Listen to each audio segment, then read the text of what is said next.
All right, you've got 29 guys here and you're cramming them with a bunch of information, one of those things being brotherhood. But if brotherhood was a class, what would be the first lesson in that? Ooh, it would be an awesome class, number one. I think the first lesson is for them to learn the standard. And that's an actual document that the players before this class has written up a standard for self accountability to one another. So part of that being that unconditional support and knowing to be part of this brotherhood, you're going to have to push one another. And but learning the standard would be job number one. So my partner is Sean, and he's going to have a veteran class that's going to be pushing him. He's going to be learning under some of the best. Your offensive line have played together consistently. What does that mean for a player like him coming in? I think he is coming into the ideal situation because he is part of a group that is really tight, really close, and the best teams I've been a part of are really tight and really close in the locker room before they get out on the field.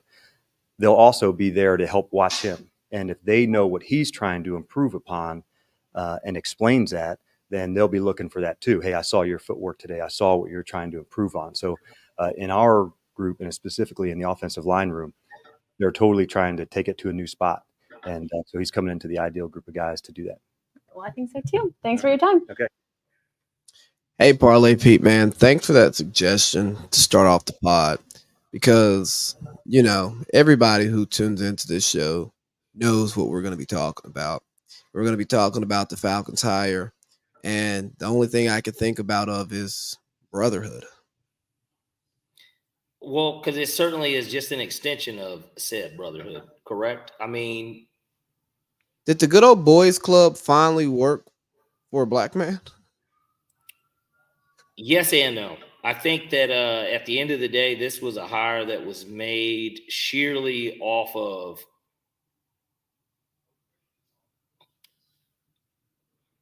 culture.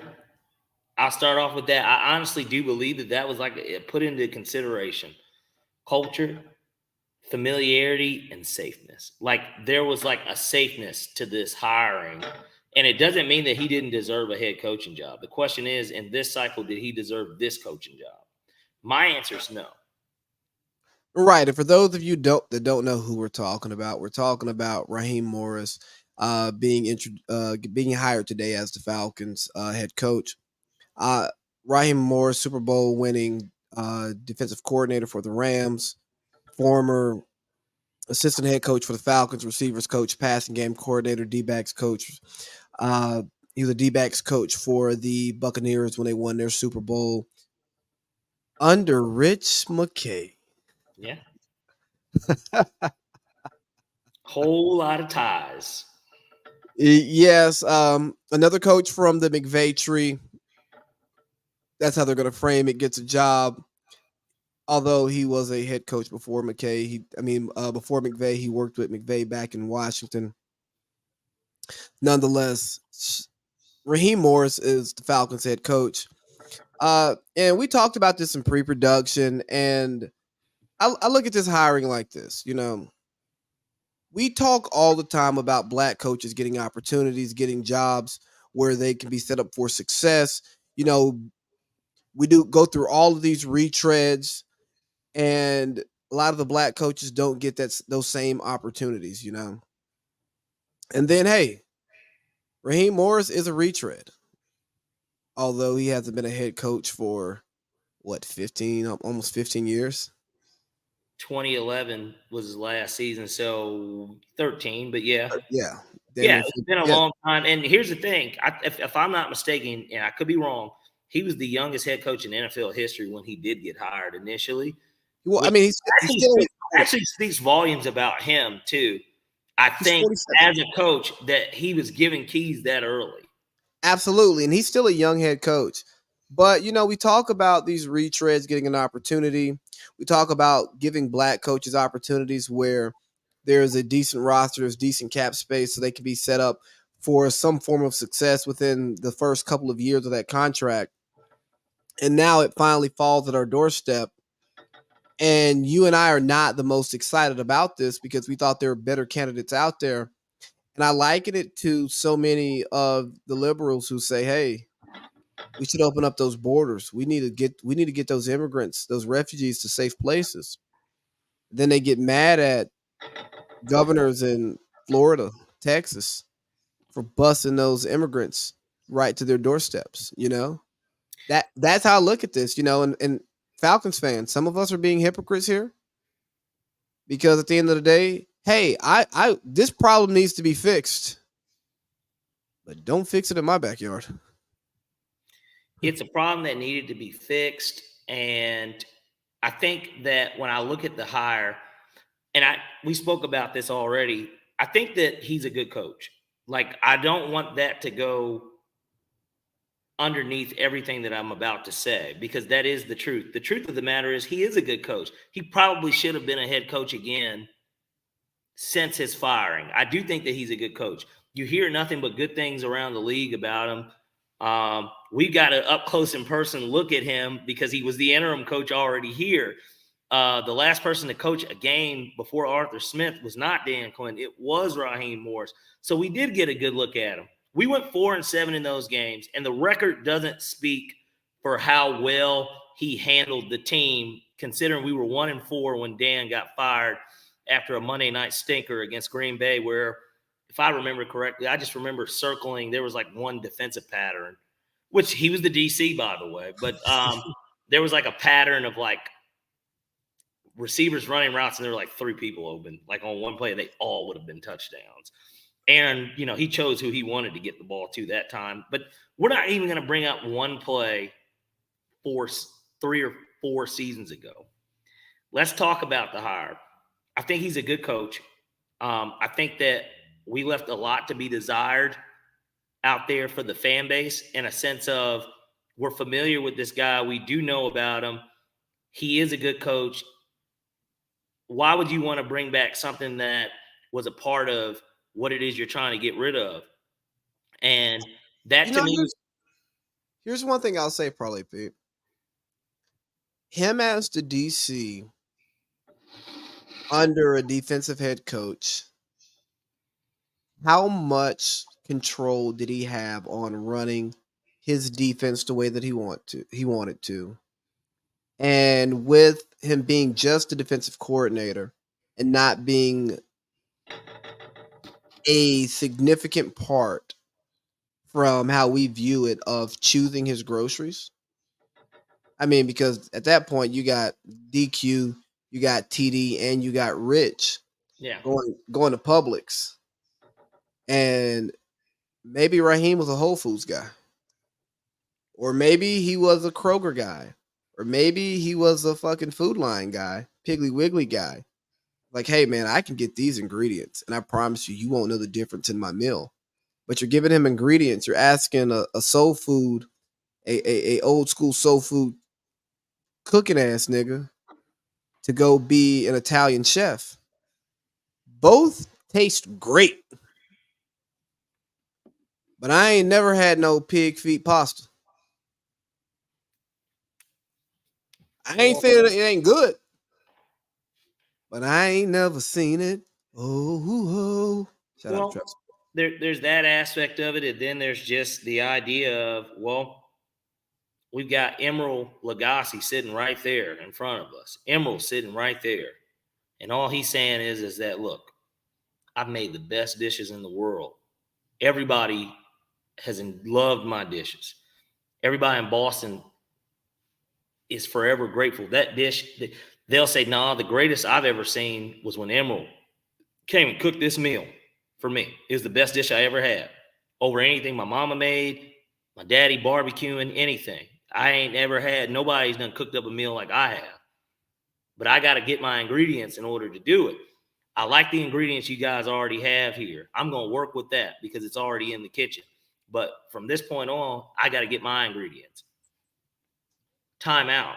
You can't have those ingredients. That, my question is, was that the, fork in the road? Was that what swayed us away from getting the greatest coach of all time? Was it the idea that he don't think so. Grocery steal?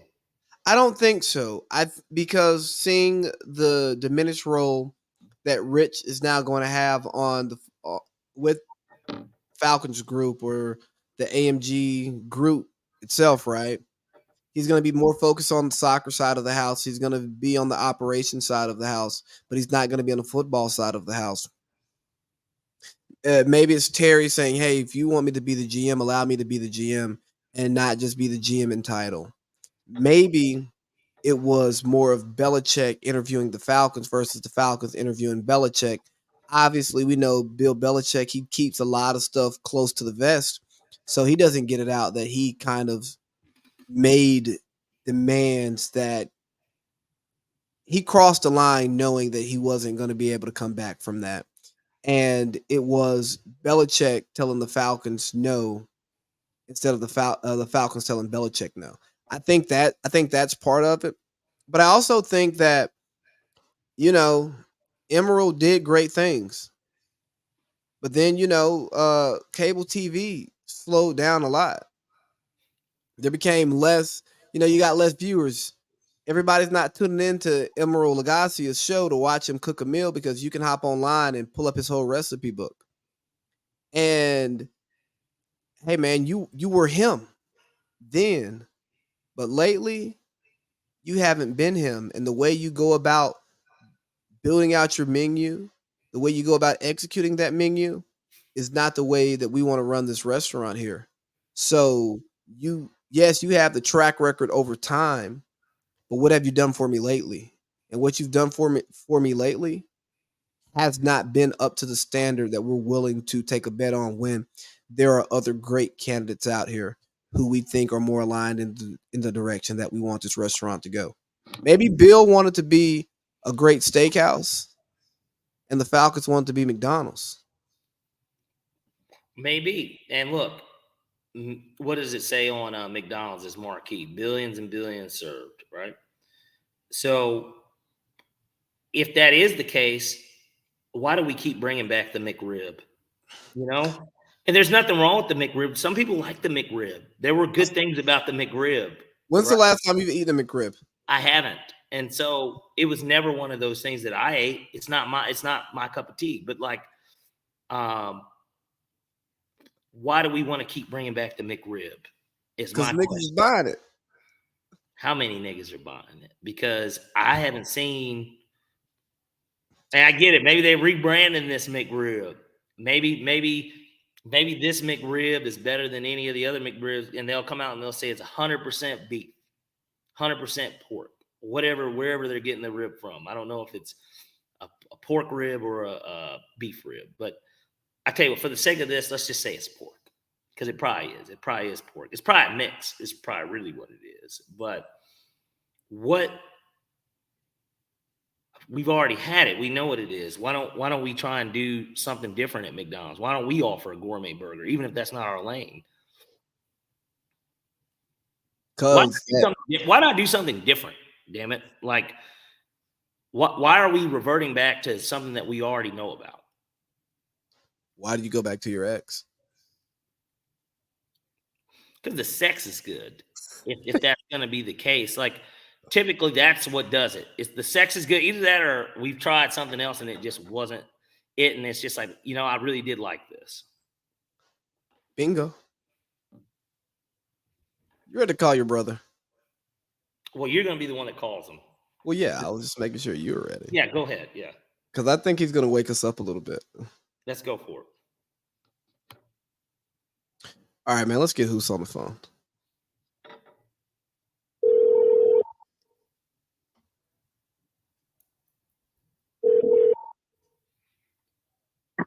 Hello? Hey, Mr. Hodges, AC Lee here at Parlay Pete from the AC Lee and Parlay Pete podcast, man. How you doing? Good. Hey, big fan of the show. First time caller, long time listener. Hey, man, thanks for your time today. We're talking about the Falcons hiring of Raheem Morris, and just to give you a little background, we talked about him being a good candidate. We believe that he will be a good coach, but but was he the right coach? Right. It looks like we chose a bag of apples when we could have bought some dragon fruit. Yeah. What are your thoughts? I'll tell you what my thoughts are. Personally, I'm not necessarily upset that we hired Raheem Morris. I I guess I'm just confused as a fan because he was already the interim head coach 3 years ago, and essentially this same regime, McKay blank regime, that is, they interviewed Arthur Smith and they interviewed Raheem Morris, and they believed that Arthur Smith was a better coach than Raheem Morris, and they went with Arthur Smith. Let's start there. Hold on. You know why they chose Arthur Smith, right?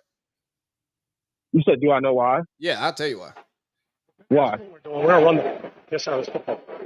Hey, I got you. We're getting ready to run the piss out of football. Trying to get something going. I got you.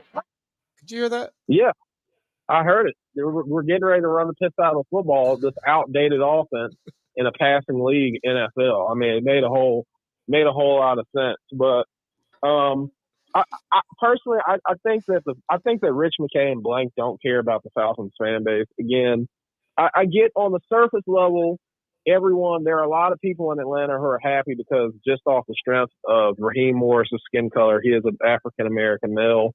I'm one of those fans that believes that the Atlanta Falcons and the Atlanta Hawks, for that matter, cater to the black fan base. And honestly, I'm not a fan of it being a black African American male who is from Atlanta, who lives in Atlanta. They target us, they market us, just rap music. You go to these games, that's what it's all about. And personally, I kind of told Parlay Pete there. I told him days before this happened. I said, you mark my words. I said the Atlanta Falcons are going to hire Raheem Morris, and I said they're going to do it just off pure optics. They've never had a black head coach, and they almost asking the fans, well, hey, be upset with us now that we finally hired a black guy, because they knew that we wouldn't be upset about this. To me, this is not a football move for the Atlanta Falcons, and that's where I stand on. There were better coaches available. Again, I'm not upset that Raheem got the job. I believe that there were better coaches available, and it's very frustrating that we brought someone on from technically a losing regime. This guy was on the staff for 5 years here in Atlanta, and he was a part of losing football. I mean, I understand that we went to the Super Bowl, but for the most part, it's been losing football, man. And it would have been nice to finally get a breath of fresh air, maybe an offensive guy who wants to air the ball out. Again, I know that we have issues at quarterback currently, but those issues can be fixed here in free agency and via the NFL draft. Again, I'm going to let you guys have the floor, but I'll just say this one more time. This was an optics hire for the Atlanta Falcons. They're trying to, appease the black fan base. And that's just where I stand on it, man. Again, there were better coaches available to hire. They didn't hire them. You had a coach that was a 6-time Super Bowl champ. Despite what you think of what he did without Tom Brady, the man is literally the most winningest coach in terms of championships in NFL history. You had the opportunity to get him. You didn't get him. Hey, so before you chime in, Parlay Pete, what I take from this is the Falcons and the Hawks, but more importantly, the Falcons, because that's who gets our money and our presence. Should take a page out of the Braves notebook, huh? Let's go to Cobb County. Let's make these motherfuckers happy. Let's win some fucking games. Yeah, and I think that at the end of the day, I mean, he put it pretty well. As I had said too, before he got on, I don't think that Raheem's a bad coach. This is not an indictment on Raheem. It's an indictment on the organization and our structure and our mentality about winning football games. What is our approach to winning football games? Well, we'll hire somebody. Okay, who's somebody that we're hiring? In the case of an Arthur Smith, it's this guy, he had the best running back in the NFL at the time, but look, they won a lot of games and they shouldn't have fucking did it. Look at their quarterback situation. Look at their receivers. Look at, yes, a solid defense, but how many, great defensive players were on that team? Kevin Byard. Look at how he ran that offense. They won 13 games. We should bring him in. Not only did they win 13 games, they were a 6 seed one year and they went to the AFC Championship. Let's bring him in. Okay, we bring him in. Good stuff to me the first year 2. Good stuff. Underachieving roster that overachieved. Now we get him the toys that he needs. He's got the Ferrari. He's got the Lambo. And he's still acting like he's driving that piece of shit Nissan. Right? That 94 Nissan Sentra. Like that's what it was. All right, cool. Now let's look back at the hire before that. Yeah, DQ. Energy guy. A lot of energy. A lot of positivity. A lot of euphemism. Like a lot of shit that he'll say and you'll listen and you're like, God, that makes a lot of sense. It makes me feel good about my team. Starts 5-0, finishes 8-8 year 1. Year 2, you go to the Super Bowl. Nobody expects you to do it. You go. You have one of the greatest offense of all time. And maybe it's because Matt Ryan settles into year 2 in Kyle Shanahan's offense, and you made all the adjustments that you needed to make that offense better, like getting Alex Mack at center, having a healthy offensive line, having a guy like Turbo Taylor that nobody ever heard of, being this unsung hero at wide receiver 3. Things like that. Dwight Freeney coming in and giving you 7.5 sacks at 37. You know what I mean? Shit like that. Okay, you do that. Then the next year, you collapse in that Super Bowl. You come back the next year, you make the playoffs. You'll win a playoff game against a team that ends up going to the Super Bowl the very next year that you could tell was a young team on the rise too. You lose to Philly in a game that you probably should have won. But, look, what happened. And then you flame out the rest of the way with that regime. And then the hire before that, you get a guy that was perfect for what he did, literally. A perfect hire in terms of, man, let's build some foundation on something that's not had foundation. He does that, he flames out. So these are your last 3 head coaching hires. A bunch of flameouts. No consistency, no pedigree of winning. No third contract. Correct. Really no. I guess Mike Smith probably No got a second contract. but I don't even know. I guess DQ maybe got an extension. He got an extension, but it was, It was like a year extension after the Super Bowl then. Yeah, it was it was like one of those. It wasn't like after the playoff appearance in his 3rd year, like, all right, let's give him 4 more years. It wasn't, it wasn't like a 4 more years. Smith might have gotten it to Arthur, Mike Smith, that is, not Arthur. But it's just, for me as a fan, it's disappointing. It's disappointing. We had a golden opportunity to go out and get that big fish that we so desperately do need too. Because worst case scenario, the thing is with this hire with Raheem is we'll probably go 7-10 again. And that's the disappointing part. If you got Belichick and went 7-10, gosh, you're on TV, every other week. You're on TV. You're going to be on TV. We're going to get these people are going to care about the Falcons again. Can I interrupt Parlay Pete real quick? Go ahead. So, and to your point, Parlay Pete, I just want to add something quick to that. If you hire Bill Belichick, I guarantee you the season tickets sell out instantly. The Falcons season tickets aren't selling out with Raheem Morris. All right, go ahead. With Belichick, that email I got yesterday saying, hey, that payment's coming out February 1st. It's not going to look the same it looks different. Yeah. It looks a lot. We're going up. We're going up on the seats. It's going to be $700 extra. Sorry, man. Do you still want to opt in? You don't have to say yes, but if you say no, make sure you call these 3 numbers and send 4 emails. But we're pulling that money February 1st. Right. But you know what? I look at this Raheem Morris hiring is when, you go out, single guy, you're seeing what's out there for you. And you're having one of those good nights where you got about 3 or 4 girls choosing on you. All of them pass the standard of, hey, yeah, I'd go home with you. And they even passed the standard of, if my friends walked in here and saw me talking to this chick, I'm not getting clowned in a group text, right? Yeah. But you could have went home with the 9, but instead you could have went home with the 9 with the fat ass. Instead, you went home with the 7 who had a decent body. Yeah.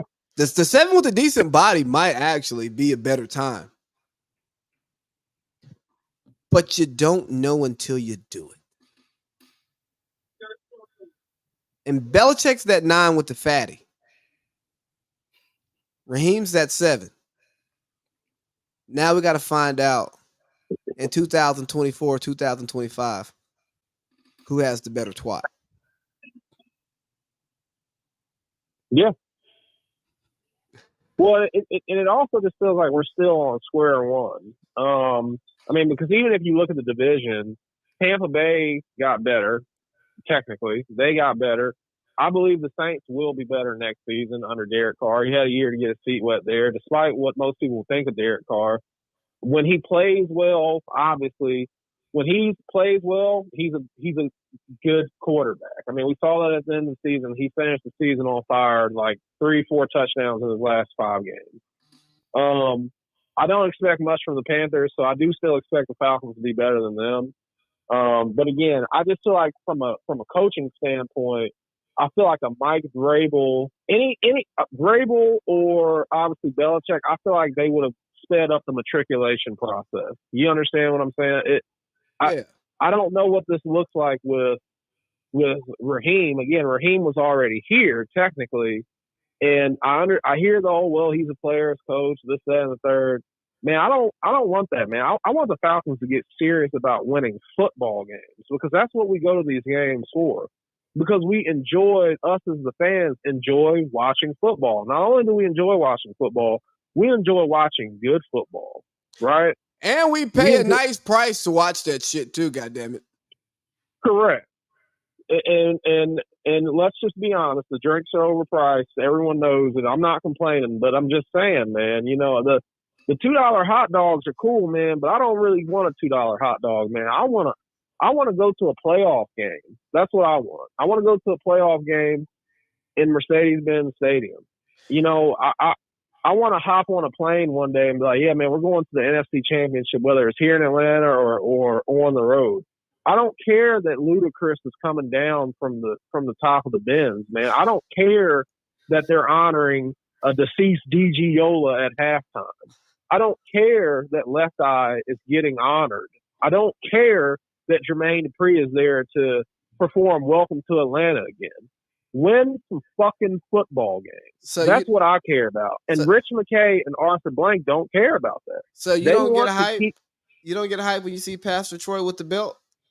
No, I don't. I'm sorry. I've been seeing Pastor Troy with this belt for like 20 years now. And I don't get excited. I don't. You know, I don't, man. I don't. I don't get excited. It's a sad day that I've been to Georgia football games in Mercedes-Benz Stadium, and the Falcons games, they'll never be as loud as when Georgia's playing in there. And it's a sad thing. It's a sad thing, man. Again, I heard the other day, and I'm going to let you have the floor. I heard the other day Rich McKay was on Dukes and Bell, and Rich McKay, it came out of his lips that, well, you know, actually we have a high fan attendance. Basically, he said that they're selling out games. I don't believe it. But he says that the Falcons are actually indeed basically selling out games. He said that, but just a lot of fans just aren't in their seats. And I can kind of believe that because I rarely sit in the seats when I'm there.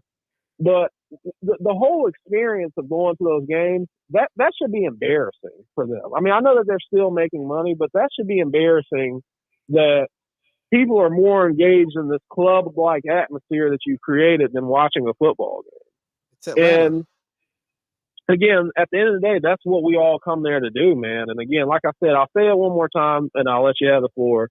Arthur Blank and Rich McKay are not concerned with winning football games. They're concerned with keeping you entertained and peddling black propaganda on its black fans of rap music and keeping up this stupid Atlanta culture thing that we've got going on here. They don't want you to care about the football game. They want you to get excited when you see Ludacris. Well, it's not like we haven't seen this guy a million times growing up in Atlanta. Well, you look at the product on the field that we've been putting out there the last few years. What would you rather watch? The big asses walking around the stadium or the sorry asses on the field? I'd rather watch the big asses. But hey, so you talk about Rich McKay, and have you seen the latest on Rich? I have. I believe it's a smoke screen, but go ahead. Well, for the viewers, Arthur Blank has all but debated CEO Rich McKay's role with the Atlanta Falcons, limiting his control to the business, i.e., marketing side of things.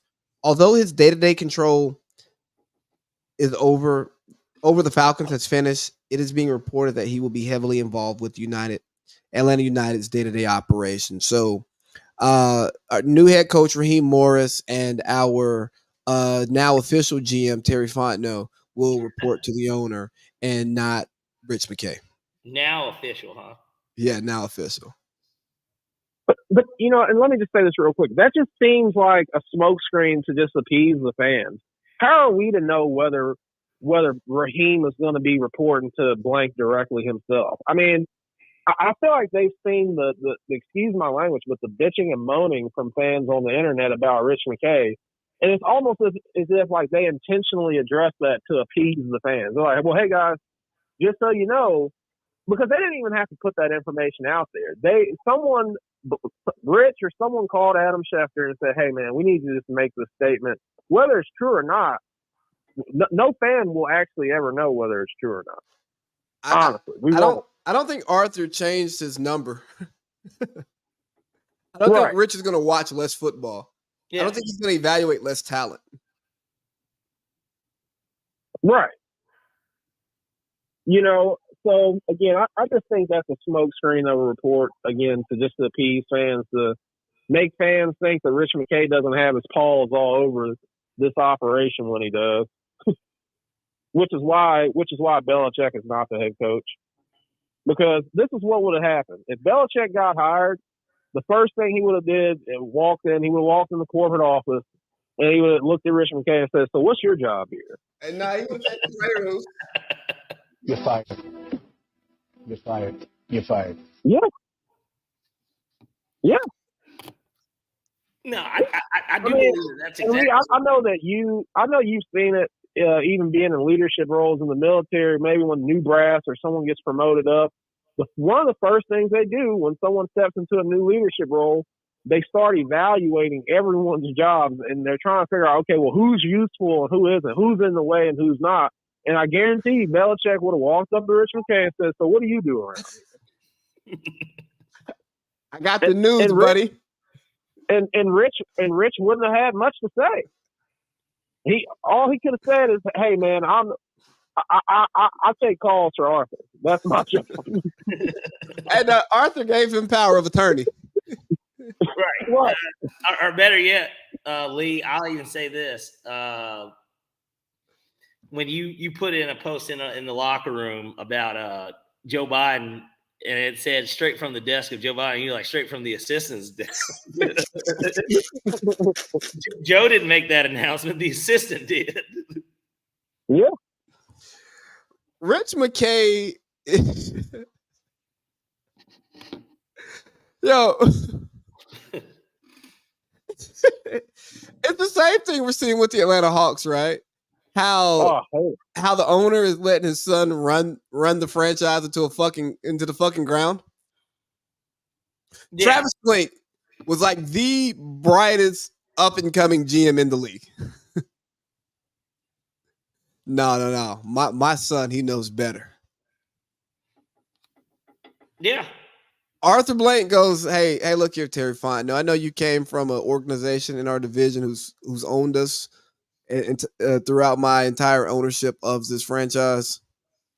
But I got this guy here. He won a Super Bowl back when defenses, bad quarterbacks win Super Bowls. When it mattered. He knows what the fuck he's talking about.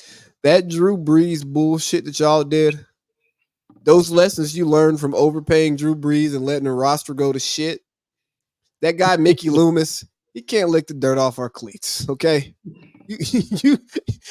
You talk to my son up here, okay? Yeah, now he signs the checks too. He has to stamp in his office. Right.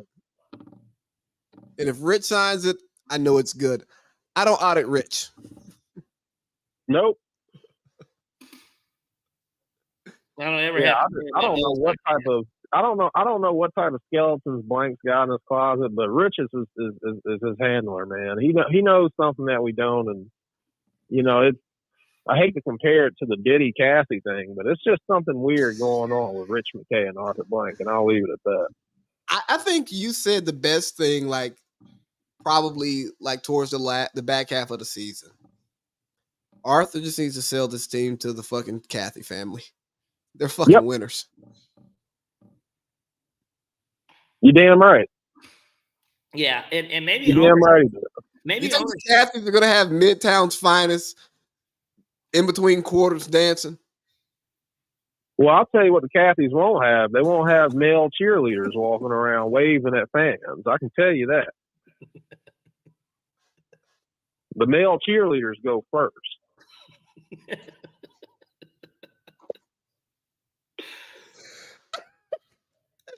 Hey, man, if you're a guy, you want to be a cheerleader, more power to you. I didn't say there was anything wrong with male cheerleaders. I just said that the Cathys would not have male cheerleaders walking around waving at fans.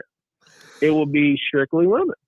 Yeah, the only men on the field would be bringing joy to the fan base would be the guys, putting the cleats on, trying to win the game. Yeah. Maybe we get Big Tigger out of there. I'm tired of Big Tigger being the voice of Atlanta. Nigga ain't from Atlanta. You and me both, man. And again, Lee, I'm gonna let you have the floor, but this goes back to what I've been saying, man. The Falcons and the Hawks, they cater towards their African American fan base, and it makes me curious who's really spending the money. I mean, I see obviously we're a chocolate city, and of course I see mostly African Americans at these games, but man, I'm tired of it, man. Like you said, I'm tired of seeing Pastor Troy with the belt. I'm tired of them making the bird lady the face of the female fans. Again, I'm tired of FLY performing swag surf at every home game. Every home game, they got to be there. How's they gonna make money? I don't know, man, but it's like every home game. It's all right. Hey, y'all, FLY is about to perform the swag surf, and it's like the Falcons will be losing by 25 fucking points, and everyone's still in there doing the swag surf.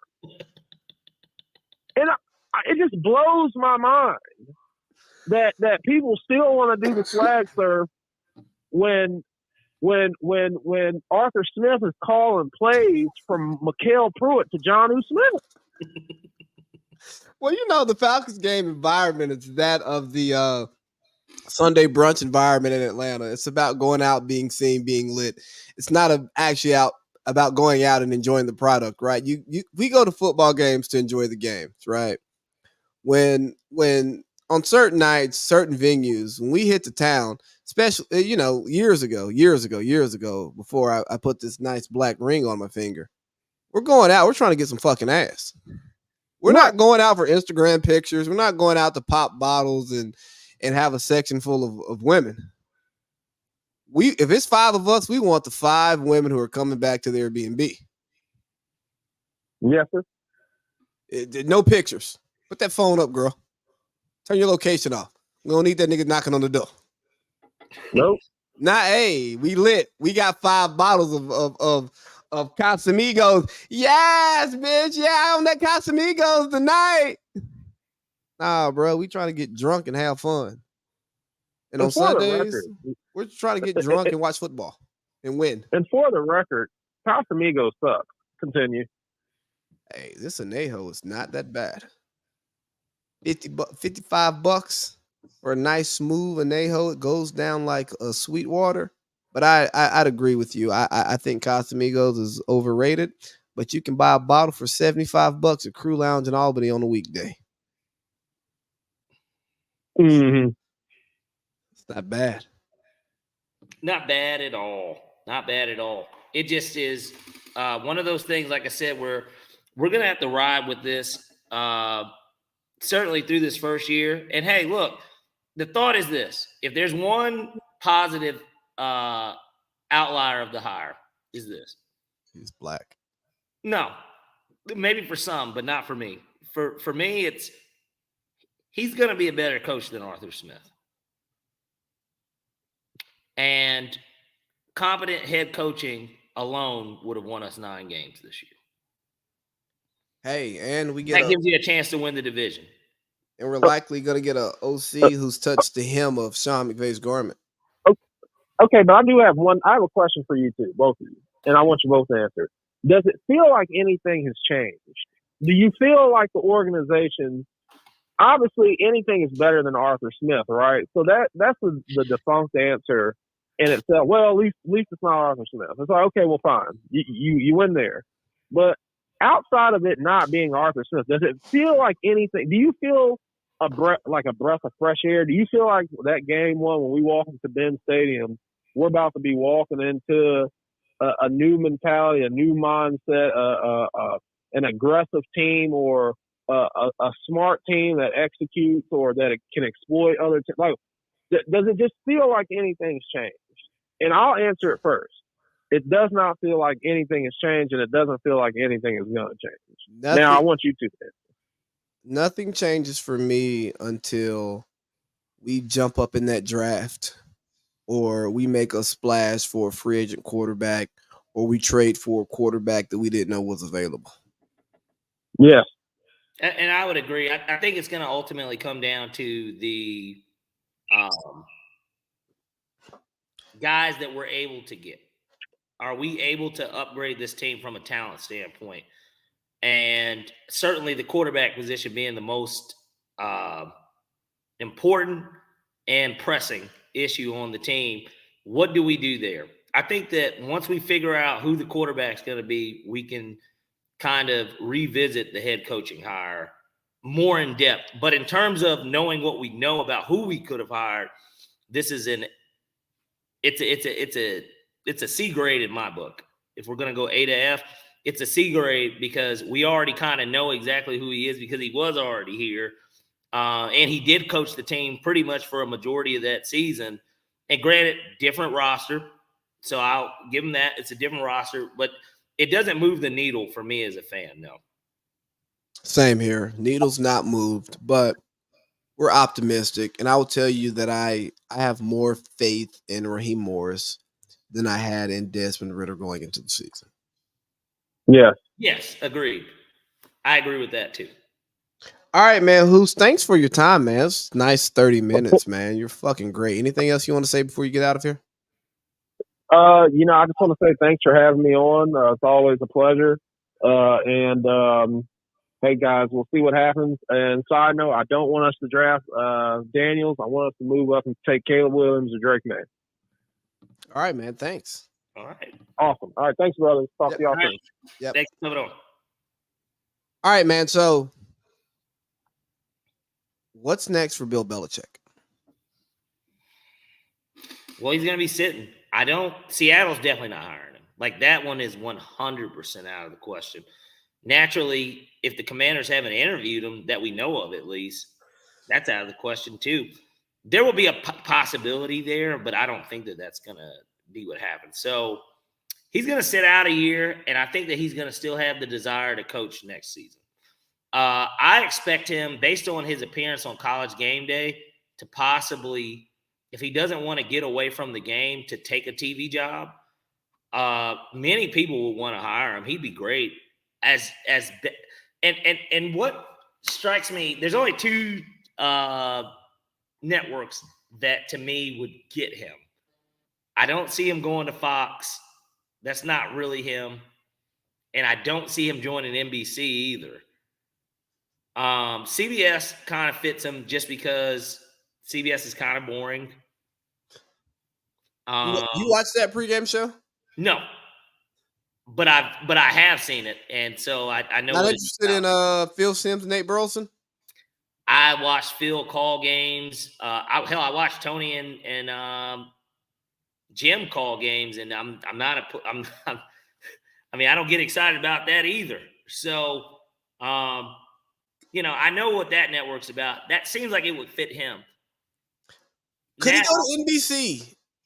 I don't think NBC and replace Jason Garrett.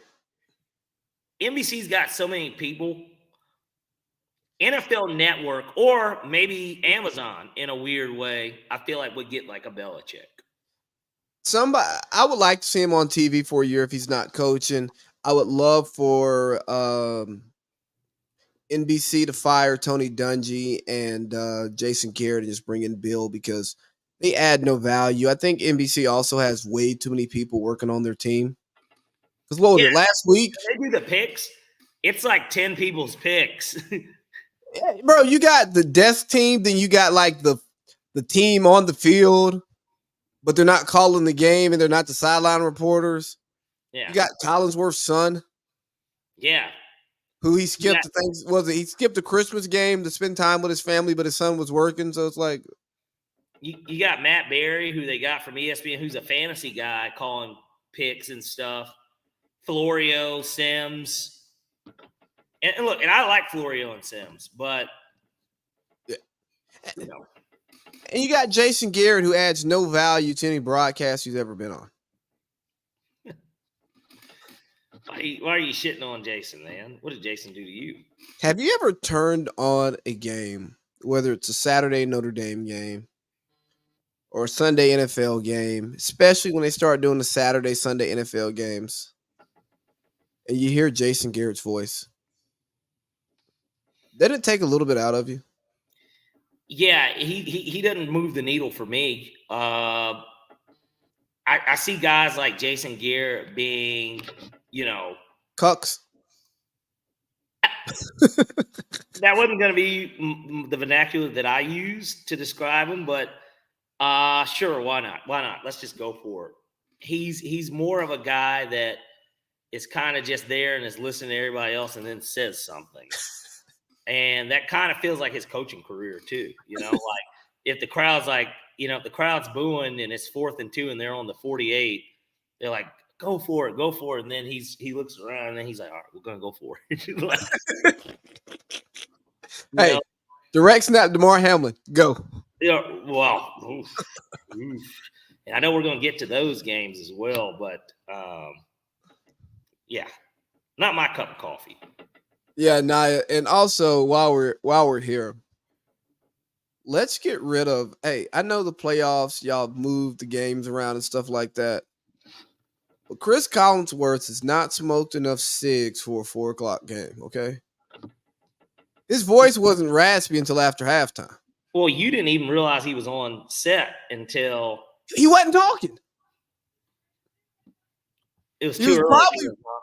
Right, he was probably running late because he had a fucking bender. A cig bender. A cig and Casamigos bender. You heard what he said about back in his playing days. Chris likes to party. Yeah. Likes a good time. But anyways, all right, so another big hiring. Well, hold on. Last thing before we close the loop on the Falcons. Thoughts on Cam Newton's comments? 30 seconds. Unrealistic. He's been out of the league for what now? 3 seasons? Is this the third or the second? This will be the second. Well, he played for Carolina for that little bit, so it's been 2 full seasons. No, 1 full season. He was in the league the year before. Yeah, I guess because he played for Matt Rule. He was with the Pats. He was with the Pats my first year having tickets. My second year, he was with Carolina when we played him when the DJ Moore game. Mm-hmm. And he wasn't playing quarterback that game, but he was on the roster. Okay. That year, I'm pretty sure, unless my memory is fucked up. And then last year was his first full year. Yeah. First full year out. Yeah, that sounds right. So I say tush push or just keep running your businesses, man. You're a great businessman in Atlanta. Apparently, you have a good podcast that I don't listen to. So yeah, keep that up, Cam. We don't need you. Cam fucked us a little with Elliott Street Pub getting shut down, but I'll leave that to Cam. Another big coaching hire that gets more attention on other shows than this one. Jim Harbaugh to the Chargers. We both think it's a match made in heaven. If we had one wish, in this offseason, it would have been that Jim Harbaugh was wearing red and black and not the powder blue and yellow or whatever the hell they wear out there. Yeah. But Jim Harbaugh comes to the Chargers. I think this is the best move that they've made probably since Marty Schottenheimer. You're bringing in a guy who's going to build a culture, a guy who's going to own the team, run the team, and a guy who showed at Michigan that he's adaptable. He tried the flashy offense, it didn't work. He tried the ground and pound, it eventually worked. And although he is an offensive guy, he's great with quarterbacks, man. Jim Harbaugh, he just knows how to fucking win. He's actually coming into the league with the highest winning percentage he'll have the highest winning percentage of active coaches in the NFL. Fresh off of national championship. But man, great hire by the Chargers. When you go from Brandon Staley, probably the most inept coach that I've watched in my adult life, and going to Jim Harbaugh, who could be in a conversation for a top 7 coach today in the NFL. It's a hell of a fucking move, man. Even without the Super Bowl, too. That's the crazy part. Absolutely. And that's just it, though. That's kind of what makes him so desirable, the hunger to get one. Because he was hungry to get that college national championship, too, because he knew that he left some meat on the bones at Stanford. He's like, man, look, if I could turn Stanford into this, I can go back to my alma mater and do this. He's like, Michigan gets way better talent than Stanford. Of course I'm going to get one done. And it took him a minute, but it did work, obviously. They beat Ohio State 3 years running. He went to 3 straight playoffs, and then he finally got that chip. You know, even if some people want to taint it, he did end up getting that chip. And now he's got bigger fish to fry. His brother has the potential of going to the Super Bowl again, which the last time he was in the Super Bowl, he played against him. And so, you know, there's going to be that desire and that hunger to get one up on Big Bro. And they get to play each other next year, too. They show that that's on the schedule that the Ravens and Chargers do play, so that'll probably be a Thanksgiving Day game or something. Or nice primetime Sunday night game with Chris Collinsworth on the call. Yeah. Or maybe the season opener, you're thinking, huh? If the Ravens win the Super Bowl, well, that game's it's in L.A., so that's going to be the issue there. But if the Ravens don't win the Super Bowl, it wouldn't surprise me one bit now if that's the Monday nighter. Harbaugh Bowl to kick off the Monday night slate with Joe and Troy. Golly, that we know who it won't be. It won't be the Falcons. You know, we didn't talk about Joe and Troy in that conversation because I don't think they deserve. You just can't put them in a conversation with Tony and Jim or a conversation with fucking Jason Garrett. But God Almighty, Troy is really in his bag. His last 2 years at Fox, and since he's come to ESPN, when Troy sees bad football, he calls it out. Yeah.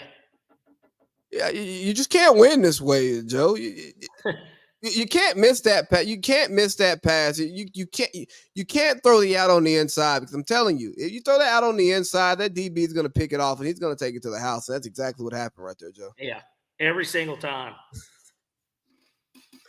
If Troy doesn't directly make you smarter by breaking down the game, he will make you less dumb by pointing out the stupid shit that happens in the game and being very critical of it.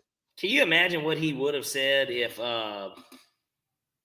he had gotten to see the Packers Bills game, that Bills DeMar Hamlin fake punt? He's like, I just, I don't understand. You're down 3.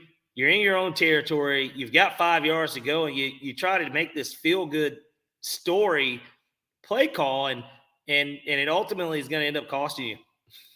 It's great what DeMar Hamlin's done to come back. We appreciate it. Possible comeback player of the year, but you got to be smarter than that. Yeah. Troy has become the drunk uncle, but he's super coherent when he does it. Right.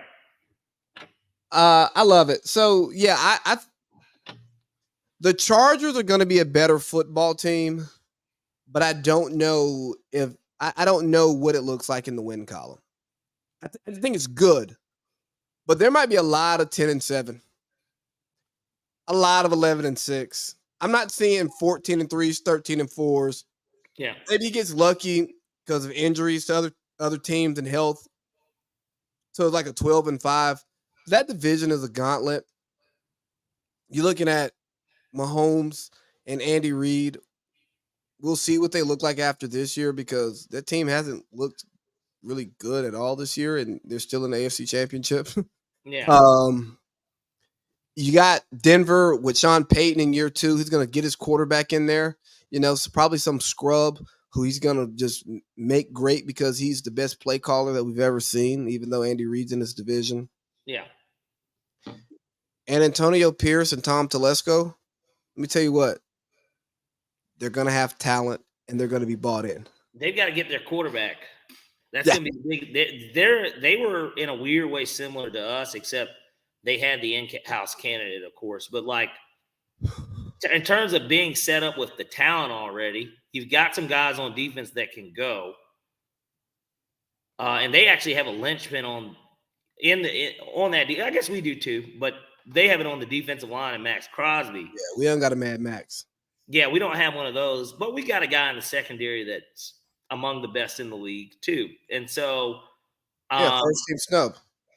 First team all pro snub for sure.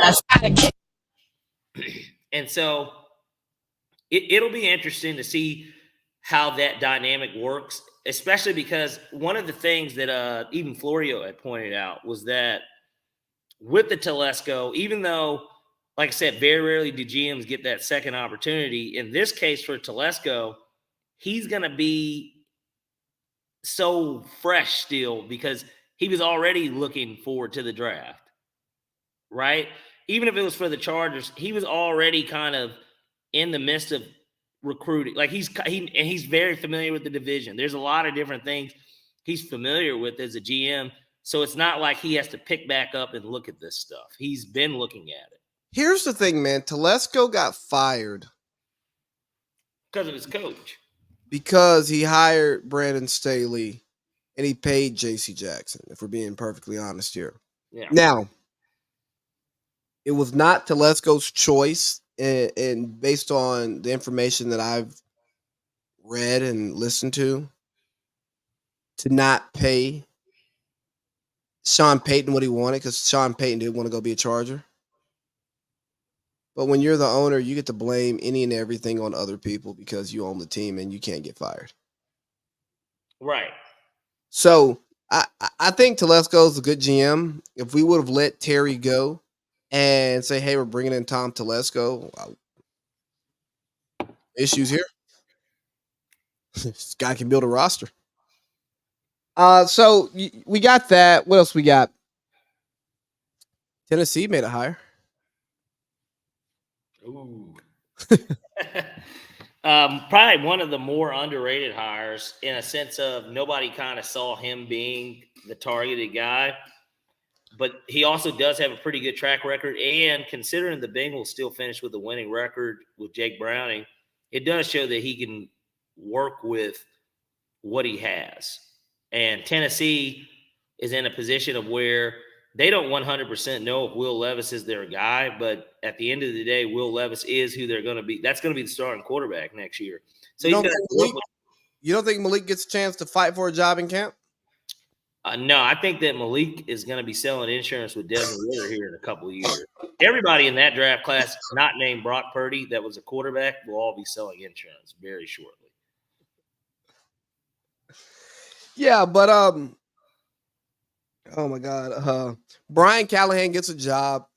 I mean, did a hell of a job as the OC for the Bengals and son of Bill Callahan, highly regarded offensive line coach and a former head coach who he can lean on, guide him, help him select a staff.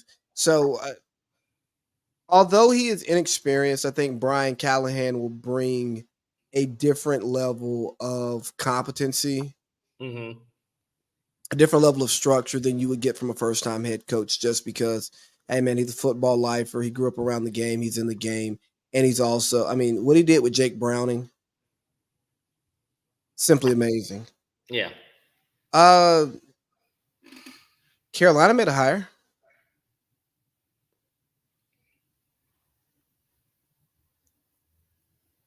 Yeah, but is the roster going to be the same? I mean, is the owner still there? Yeah. Oh, okay. Well, we'll see how that works out for them next season. So yeah, they got the Buccaneers former OC Dave Canales. Another kind of unexpected hire, but it also made sense from the connections standpoint with Dan Morgan and yeah, and I mean he had a good year. He got a 6-year deal, which is a little bit wild to me. Shout out to his agent. And for him, I think it's a good move for Canales because nobody was looking to give him a head coaching job. I think it's a good move for Carolina because nobody outside of Hugh Jackson and Lovie Smith wanted that job. he sure David Culley didn't want it either. Who? David Culley? Nah, man. David Culley got a nice severance package, okay? See, you think he's just done with football these days. He doesn't even, he's like, whatever. That check still cashing? All right, cool. So, yeah, I it is what it is. Where's Shane Waldron? He got an OC job, didn't he? Did he? I thought, is he not? Bears. Yeah, he's at the Bears. Yeah. I would have liked to get Shane. They have hired their OC. Okay. Yeah, I would have liked to get Waldron in the room. But hey, Philly let go of their defensive coordinator couple. And it's looking like it's Fangio. But the head coach / puppet, Howie Roseman's number one puppet, was non-committal on Fangio. I think that's a little bit of ego and afraid to have Fangio in the room and what Fangio might do. But if the Eagles can get Vic Fangio to come in and be their OC, their DC, that'd be a great move for them. But what the hell does that say about Miami?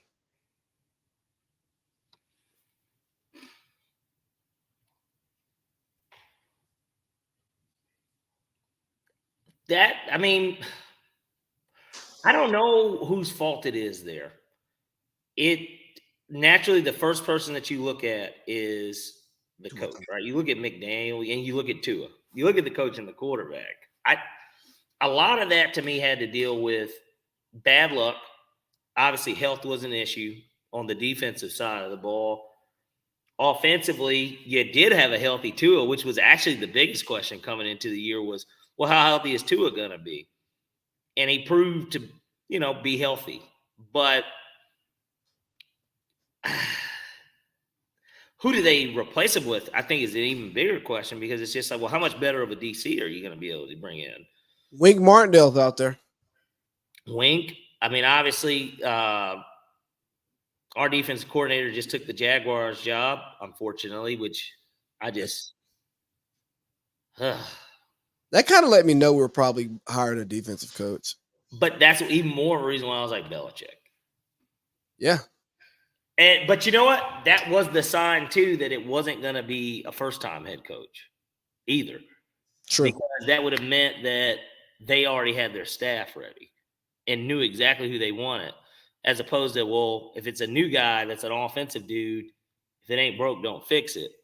I'll work with them because I've never put together a staff, and he already put together a top 10 defense. So I don't know, man. Falcons are all over the place.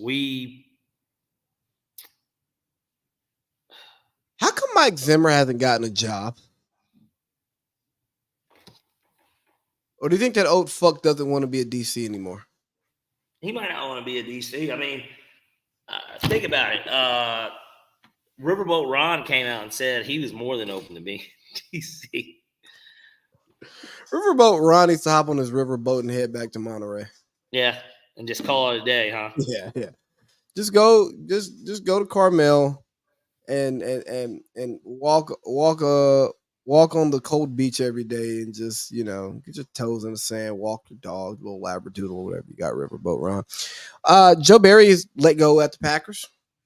No surprise. honestly. Super inconsistent defense all year. They played better, of course, against Dallas and against San Francisco, but it was an inconsistent defense. And not like they've just got a ton of star power, but that's a team that at the end of the day probably did need a new voice in there.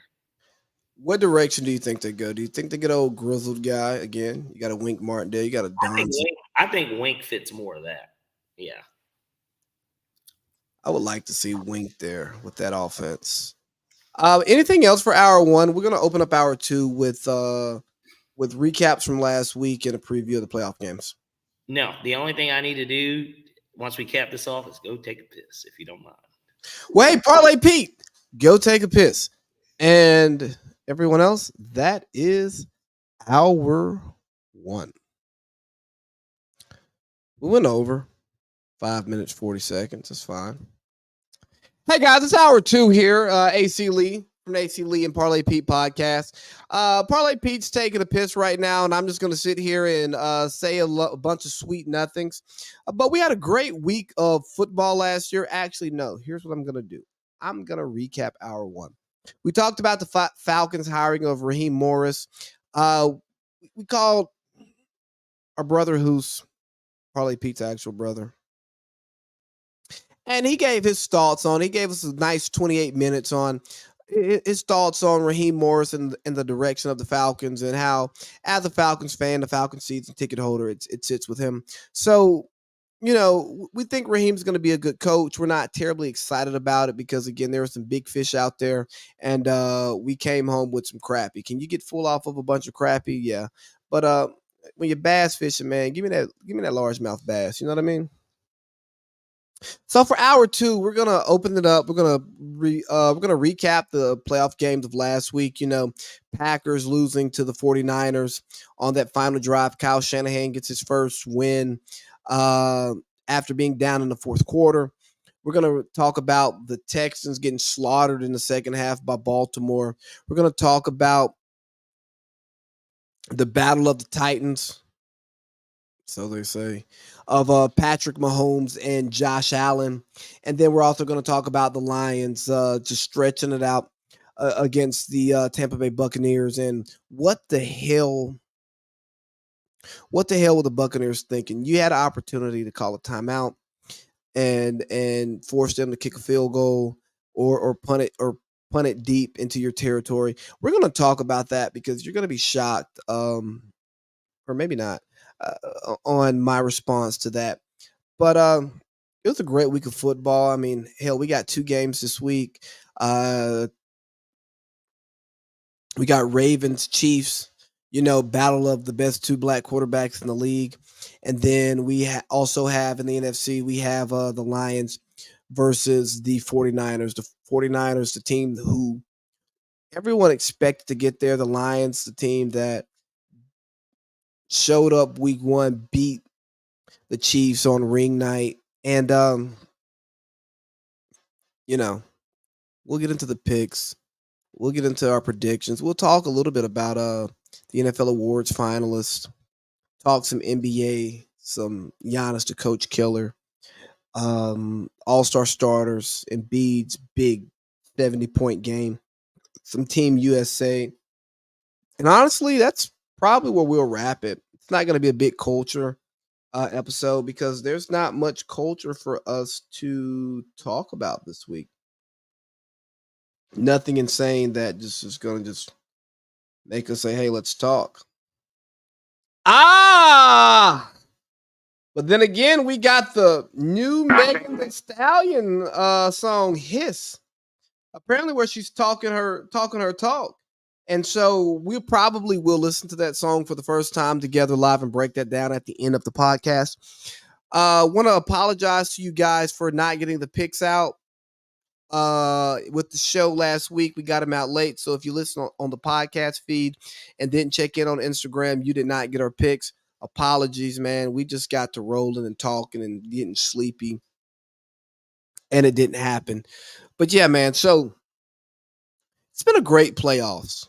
So many different narratives to run with. Hey, does Lamar actually finally figure it out in the playoffs? Ooh, CJ Stroud. Is this flash in a pan? Or is he the next great young quarterback in the league? Baker Mayfield, a story of redemption. Joe Flacco, from on his couch to throwing touchdowns. What does that mean for Deshaun Watson? Nothing. Cowboys, disappointment. Die, Eagles, die. We're not calling you this week, Josh Oldie. It's okay. Can the Bills finally get over the hump of the Chiefs? Well, no, they can't. Are the Lions for real? Tell me it's real. The feeling that we feel. Tell me that it's real. Are the Lions for real? Just imagine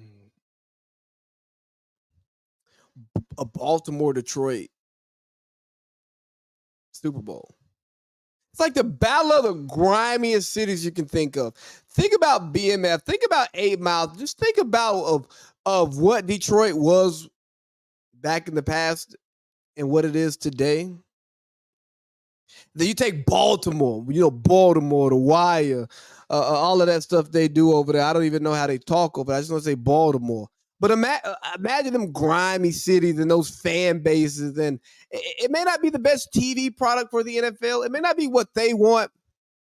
But that's the People's Championship. And if y'all want to take a page out of Arthur Blank's playbook and allegedly pander to your African-American fan base, Baltimore, Detroit. Or as they say, Detroit. You know what I'm saying? Not Detroit. I don't want to hear nobody say Detroit. Nah, it's Detroit. You get Royce the 5'9" out there. We get to Marshall Mathers, the real Slim Shady. Buffs, Furs, all of that stuff. We get them Baltimore guys out there. I don't know anybody famous from Baltimore, but we got Big Truss out there. We got Ray Lewis. We have Uncle Shay Shay on the sideline. Yeah, I like that. And how great would it be for Lamar to cap the season off as league MVP and Super Bowl MVP? Man, wouldn't that be beautiful? Wouldn't that be a full redemption story?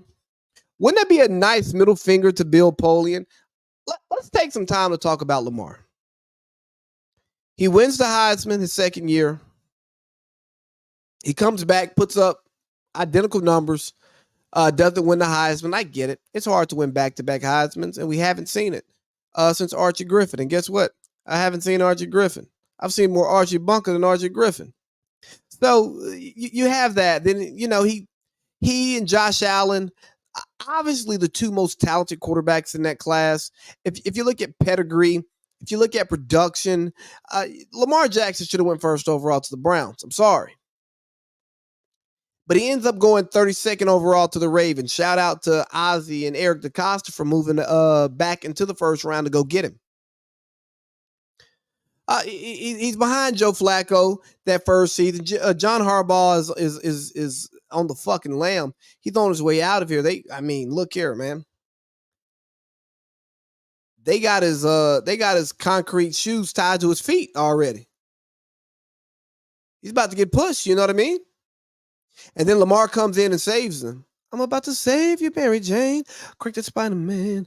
But yeah, and so Lamar comes in, he does that, doesn't have the best playoffs, comes back the next year, wins MVP, first seed, all of that great stuff, nice jazz, leads the league in touchdown passes, sets the quarterback record for rushing yards, but there are obvious holes in his game, and those holes get exposed in the playoffs, which is fine.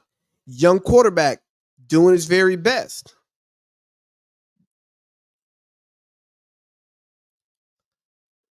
Then he finally gets his playoff win. Doesn't play great, but he wins.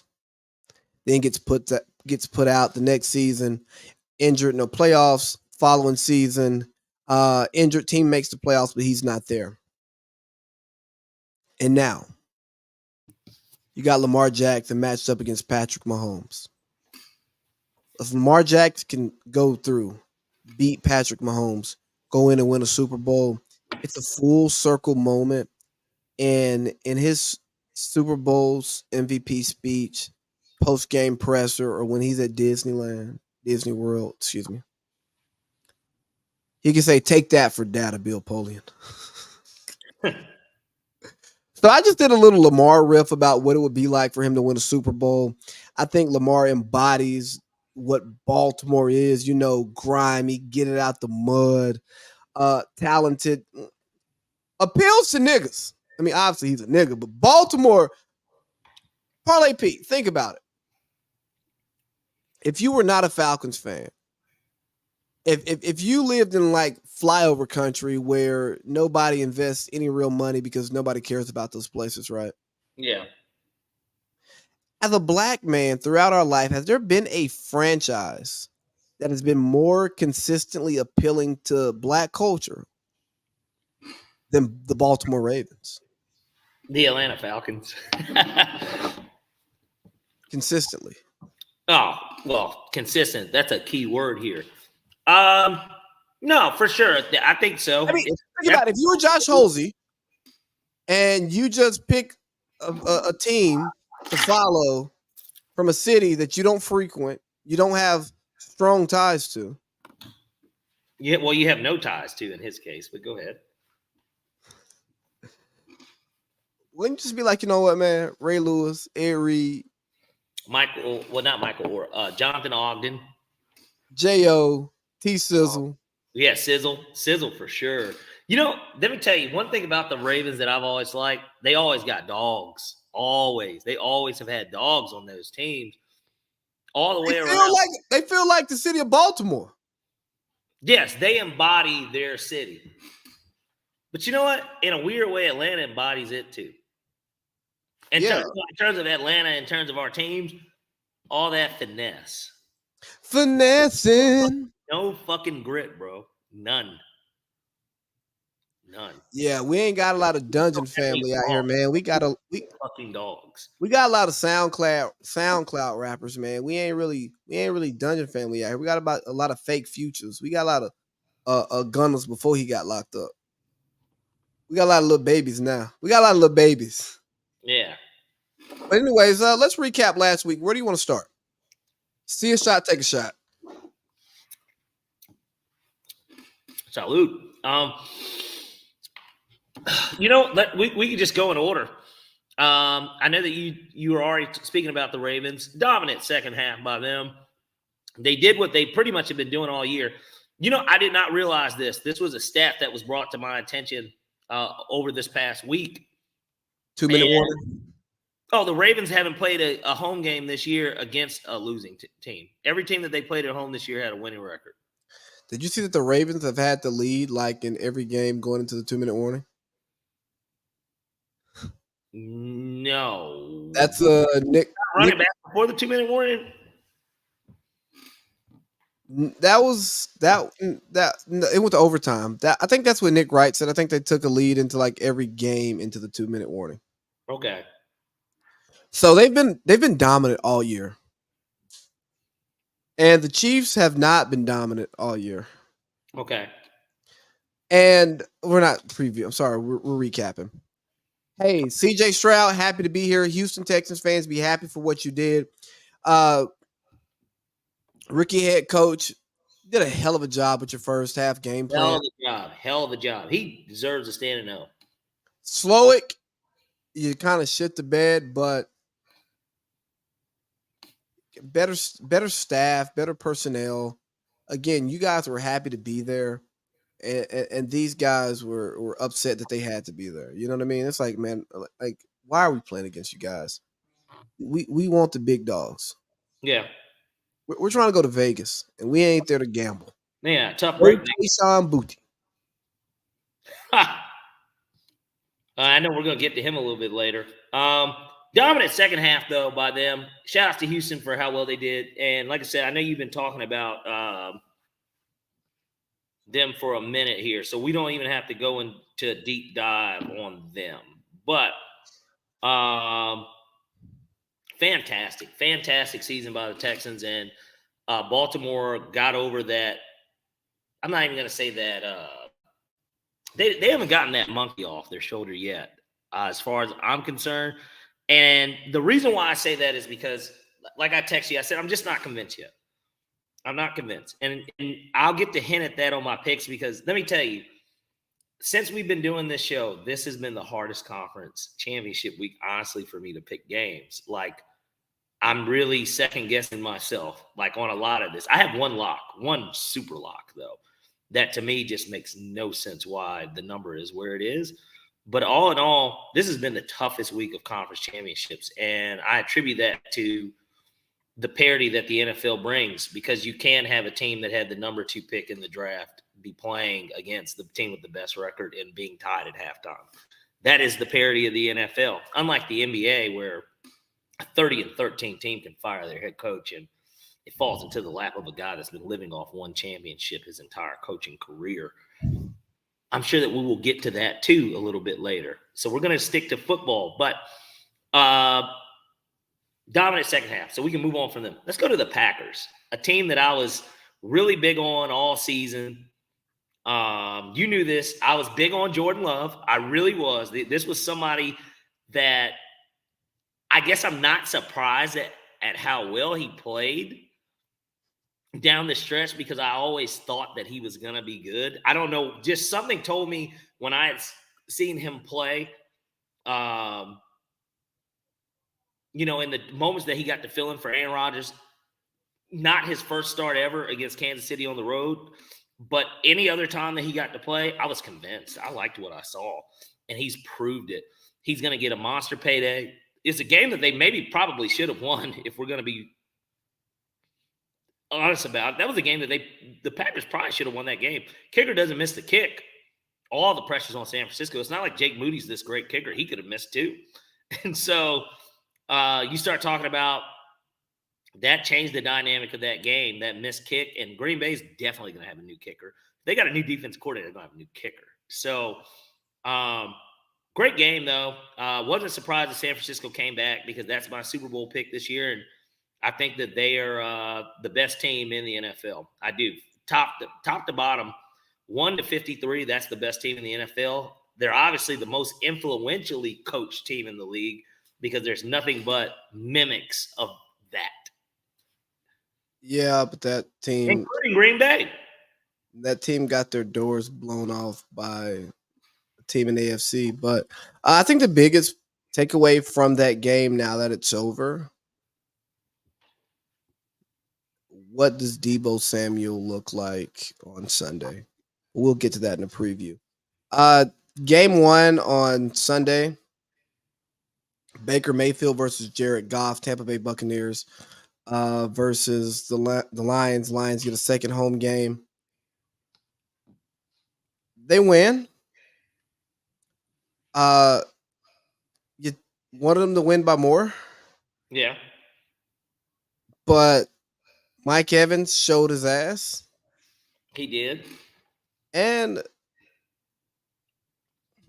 Baker's slinging it. Was it Rashad White was running the piss out of the football? Yeah. And Todd Bowles upset some people. Todd Bowles was being Todd Bowles. That didn't bother me too much. It bothered me. I mean, you can go out there and try. I took Detroit, so it didn't matter from that perspective. But from the perspective of, wow, Detroit just opened the door for you, making them make the field goal, lose by 11 then. Why wouldn't you have let them kick it? You could have blocked it. They could have missed it. You would have had about 30 seconds on the clock. I don't understand why you don't call the timeout. Why would you wave the white flag when that wasn't necessary at that point? I don't understand why the hell you don't. They were down 8. Yeah. Why don't you kick the extra point? That too. I mean, that was pretty stupid. But these analytics are getting totally. These analytics are getting fucking stupid, right? Because it's not about football anymore. You see it, it's like, hey, you should go for it, because the analytics say you have this chance of making it versus this chance of missing the extra point. And then if you get it and you score another touchdown, you can win the game. Or like you see it, especially on ESPN. ESPN Analytics says Any 4th and 5 or less, go for it. Yeah. Why? Why? We haven't moved the ball in 4 drives. Yeah. Why? Fuck analytics. Of the pastor, he's like, why? That's basically you right now. I just don't understand it. You know, I think analytics are important to use in the macro decision making and game planning, but I don't think they drive the best micro decisions. Yes. There's a reason why when you take economics, you learn macroeconomics and microeconomics, and then you just don't take economics, because there are certain certain things that apply to microeconomics that are positive and productive that don't have that same result in the macro side. You know, Mm-hmm. when the nerds fucked up the AMC stock, it made sense in the micro to buy the hell out of AMC stock low because you knew it was going to balloon. Yes. But it does not make sense in the macro to put your fucking mortgage on AMC. Because when's the last time you've gone to a movie theater?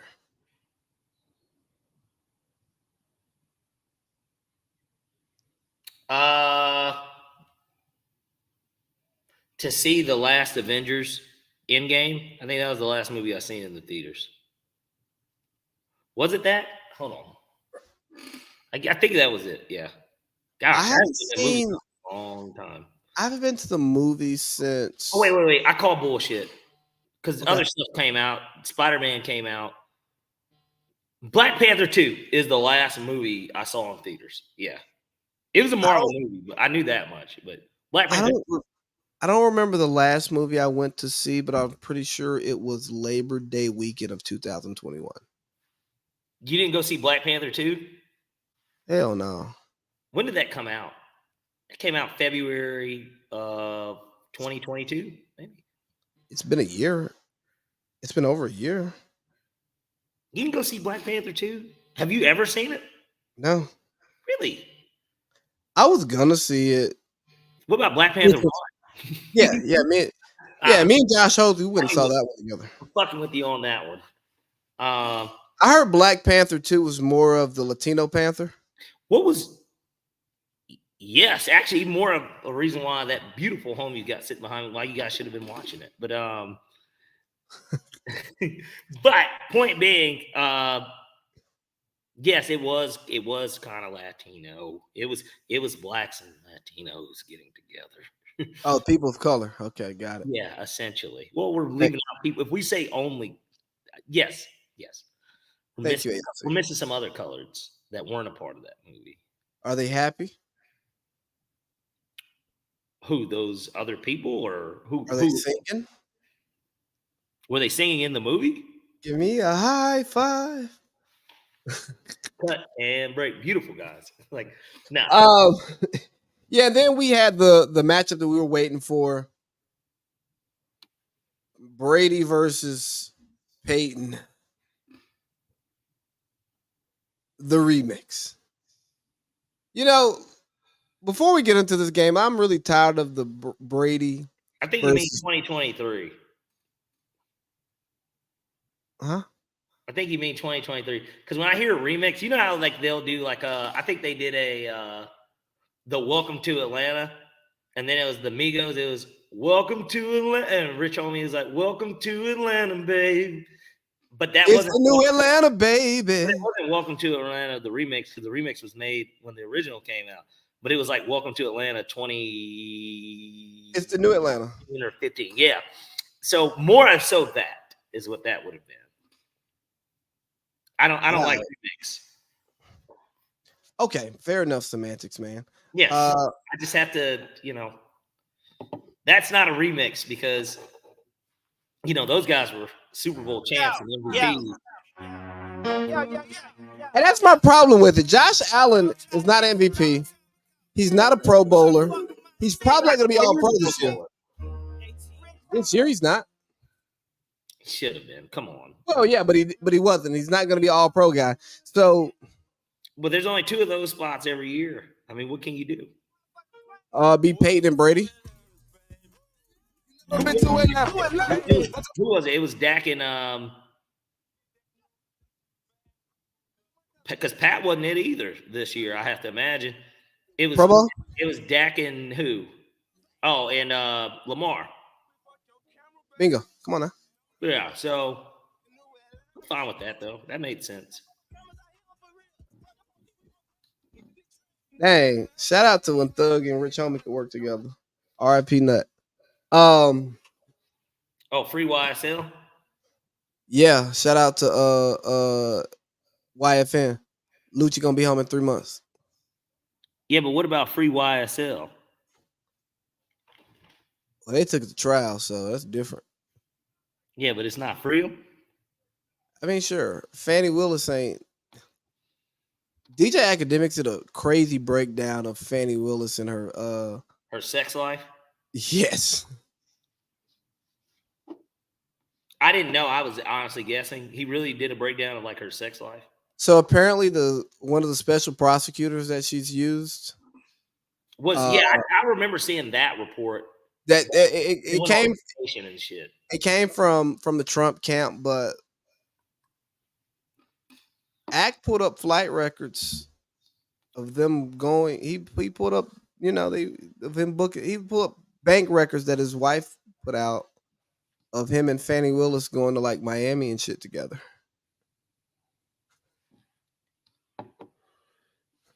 MIAO, huh? Do you like Miami? I don't think we've ever talked about Miami. I haven't done Miami. Really? Like ever? I've been, but I didn't do. I went down there for a cruise, so I was like in the city of Miami, but I didn't do shit in Miami. You never went for like a spring break or anything? No. I was trash. I went to PCB where the whores were. Wow. Even senior year? Senior year, we did Miami. I mean, I did PCB freshman and sophomore year, but like all my friends were younger than me. That's true too, but like Miami's more of a 21 city. Yeah, you do have to be 21, but that's why we did it senior year. But we all did it as a group freshman year, PCB. Yeah. And then sophomore year, me and Julian Turner were the only 2 that did it. We tag teamed the shit out of PCB sophomore year. I don't remember what happened junior year. I don't think we did shit junior year. No, you didn't. You and Josh didn't. But Matt came down to PCB for like 36 hours. Yeah, that's all you need. He had a baseball game. They had a baseball game in PCB? No. They had a baseball game in the middle of spring break. So Matt came down to PCB for like 36 hours. Oh. And got us kicked out of a hotel room. Wow. That's very on brand. He threw up in the bathtub. It sounds very on brand. Julian Turner was down there because I remember walking down the strip because I was with Cam. Oh, man. You got Cam sophomore year. And me and Cam got separated. Mm-hmm. And it was kind of like I took a nap on the beach. I'm like, hey, dog, I'm drunk. I'm tired. I'm about to take a nap. Go function. And we'll meet back at the car no later than this time. Yeah. So I was just walking back to the car. And I hear a nigga just driving down the strip. AC! And I'm like, who the fuck is this? Jew and Acura. One black cat. Yeah, Julian Turner, out of town. It used to be 2 black acts. Who else had an act? Me, freshman year, I drove Acura. So yeah, I hop in Acura with Jew, and we function from there. Then link up with Boink like the next couple of days. Yeah, so it was. I've got a funny picture of Boink too. I think that I screenshot. I'm gonna send it to you, but keep telling the story. So your junior year, we were all down at PCB, and then my senior year, man, I didn't want to do AUC Miami. Nothing wrong with that. And then, after college, I was West Coast for so long. Like it never just made it never made sense to go to Miami. And then I got married, and now it's like, what the fuck am I going to Miami for? We did Miami. It was me, Mr. Turner, because Josh didn't come then either. Mrs. Boykins was with us. We were all in one, like, we had our own little thing. Shout out to Zoe. Yeah, shout out to Zobry. Did Boyd go? No, he wasn't there. It was like Zoe's, like Tanisha was there. Alexa was there, I believe. Was Oompa Loompa there, her roommate? It was another chick that was from like Chicago that was friends with Tanisha, if I'm not mistaken, was Shout there. out to my niggas in the rack. Yeah. The rack and the stand, baby. It's one hell of a fucking collab when you get them together. But yeah, we had a good time though. We rented like a condo. Okay. Sort. Very uncomfortable for me. Were you able to comfortably fuck? Well, you know, one of the things, and when I look back at college, I think to myself, I'm like, man, I really could have done a lot of things differently. And granted, none of us really had any money then anyways. But I look back at it and I say to myself, I should have got my own shit. Like, yeah, in college you do a lot of things that it's like, oh, it's $1,100. Let's fit 6 people into this 2-bedroom with a couch, and we'll figure it out. Like, don't do that. Yeah, it's like, yeah, you don't go at that point. Honestly, like, it's like, hey, you got somewhere to sleep, but do you have somewhere to sleep with somebody who's not in the 6? Either that, or you're gonna have to be bringing them back up with you. Like, there's like so that's what we ended up doing. It was more of and believe me, I don't know why. Spring break was always the worst time for me with phones and like wallets. My phone broke. I went to the water. I had to walk to a Sprint in Miami and get a new phone. And because that's pretty cloud. Well, and let me tell you, without Uber and shit, I think Uber was not available yet. It was alive, but it was not relevant. It wasn't popping. Exactly. It was like the first days of Facebook, but MySpace still existed. And it was one of those situations where I had to use somebody else's phone to get the maps and remember where I was going, because nobody walked with me, which that's another red flag now I think about it. I'm like, damn, y'all know my phone's broke. Like, can somebody walk me there? And then just, because I don't know the address. Like, I had to remember a lot of stuff. But you know what? That's old world living, the way that it used to be. Like, I mean, yeah, you have to get around. You used to needed to remember stuff. Like, it couldn't be, especially if you don't have a phone. Like, I wrote it down. Like, it was something. But the point is that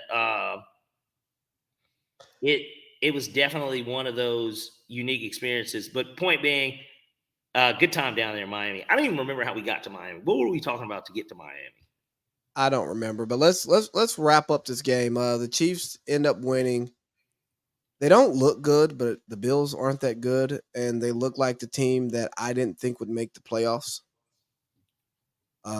Josh Allen, I mean, they didn't have any explosive pass plays over 20 yards. Yeah.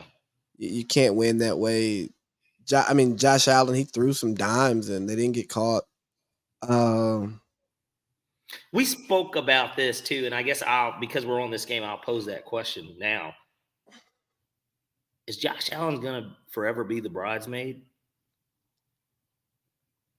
I think he might follow in the footsteps of Jim Kelly, man. I mean, yeah, but we're not even saying, you know, a divorce. I mean, I don't know. I don't know. And the way that team is constructed, if they keep McDermott, what do you do? What can you do to the roster? You have so one of their issues had always been no run game. Like, that to me was always like the most pressing thing about that team. They can't run the ball. Their They can run defense the ball is good. now. They can run the ball effectively. They ran the ball on them. They ran the ball on the Chiefs very well. Josh Allen threw the ball well. He had a good game. I don't think he played bad. He didn't play great. But there's just something missing, man. Their defense isn't that good. That team to you. Their defense isn't that good. But that was, to me, a part of the reason why they had the streak that they had. The defense had played a lot better. And now Yeah, but it's still not good. I don't know if they're going to be able to just get out of the contract with Von Miller, but I don't know if you saw the statistic. He had like 7 tackles this year, and that was it. Oh, yeah. Von Miller, you talk about a heist. Oh, career is over, potentially. It should be. He's not good. Yeah. So I think the play of the game was the Kansas City only had 10 people on their punt return team, and in their own territory on 4th and 5. And let's get a ball comeback player of the year, DeMar Hamlin. And all the smart football people, former players, said, "Hey, that's a call. It's not like, hey, let's just get DeMar the ball. It's hey, in this situation, this is what we do." Why wasn't Ty Johnson then? Because it would have been too obvious. I mean, why? Yeah, what? Why was DeMar Hamlin a good football player last year, and now he's getting, hey, you're that freshman that works really hard in practice every week, so we're gonna throw you on special teams so you can get a letter. you're a dick. I mean, look, dog, maybe he should just have set out the whole year. You're a dick. He didn't play many significant snaps. You're a dick. That man came back to life. He did. And credit to him for battling back to getting able to play fucking NFL football. I mean, shit. Bronny's playing college basketball right now, and he probably shouldn't. You know, this is why we love the AC Lee and Parlay Pete podcast. Not because it's just, us doing it and we like talking to each other. It's because of takes like this, Lee. When you bring in somebody that battled back and, you make a joke about them. Right? I didn't make a joke. Well, I was being serious. Okay, well, you were serious, and many of the viewers, including myself, took it as a joke. Look here, man. It was a bad call. Let's just call that what it is. It was a bad call. Now, was there some symbolism in them giving him the ball? I believe so, too. I think that was very much so on purpose. Because why? Was that supposed to be the unexpected play call? In a sense of, there's no way they'd fake a punt and give it to DeMar Hamlin. Not to the Chiefs. He took a fucking play call out of Arthur Smith's book. Let's do something that nobody should expect, but everybody knows is going to happen. Hey, let's go to the dumbest play on the play sheet. And it's so stupid, they won't think we're running it. And if we get a first down, I'm a genius. Symbolism. And you're a genius if you get it. Get this guy a Purple Heart, man. He's a soldier. Yeah. Terrible play call. It was reminiscent of when Kirby Smart gave the ball to Justin Fields in the SEC championship game. And I was at that game, and I just couldn't fucking believe it. But as I was watching it here, I couldn't fucking believe it. Like, it was like the same type of play call, except I'll tell you this much. Georgia's was kind of worse, not in an execution standpoint, but in an obviousness standpoint. Georgia's was like so obvious because Justin Fields was never in on punts. The dual threat quarterback is in on punt. He's getting the ball. And he doesn't throw it either. So even if they're going to fake it, he's probably going to run it. Now, we had less yards to get. I think it was only 2, maybe 2.5, 3 yards. That was a 4th and 5, but both were similar. They were about at the 30, 35-yard line. And you just asked yourself, what the fuck is Coach thinking right now? What the fuck is he thinking? I don't know, man. Maybe he knew it was over. He knew the season was crashing down.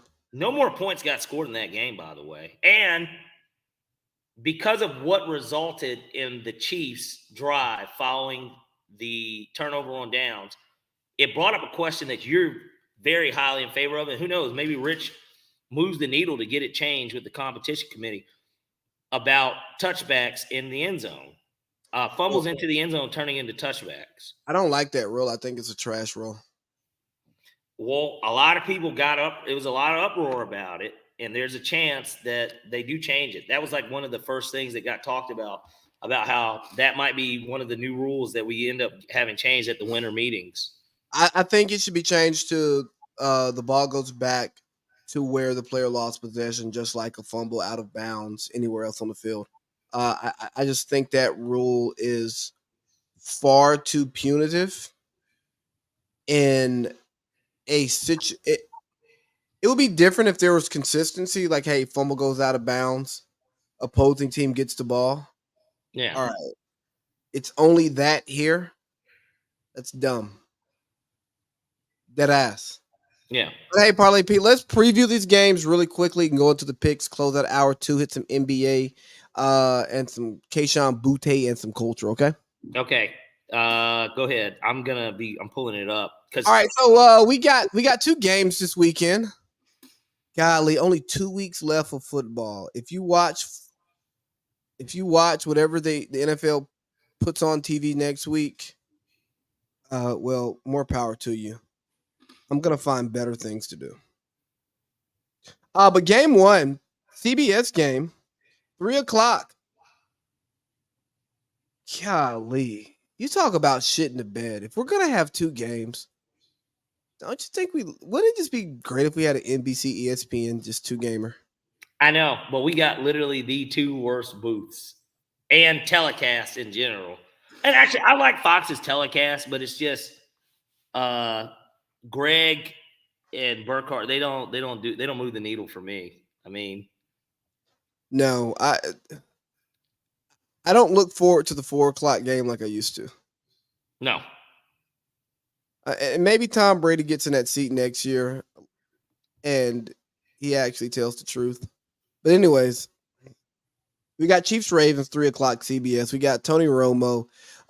Just go ahead and prepare for Tony Romo to tell you how great Patrick Mahomes is when he throws incompletes and interceptions. He's going to tell you that. Man, hey, Jim, you see what Patrick saw there right there, Jim? The receiver, he cut off the route too early because he saw the 3 defenders there. And I don't know what Patrick was looking at, but he saw it. He saw the right thing. And you're like, are you sure, Anthony?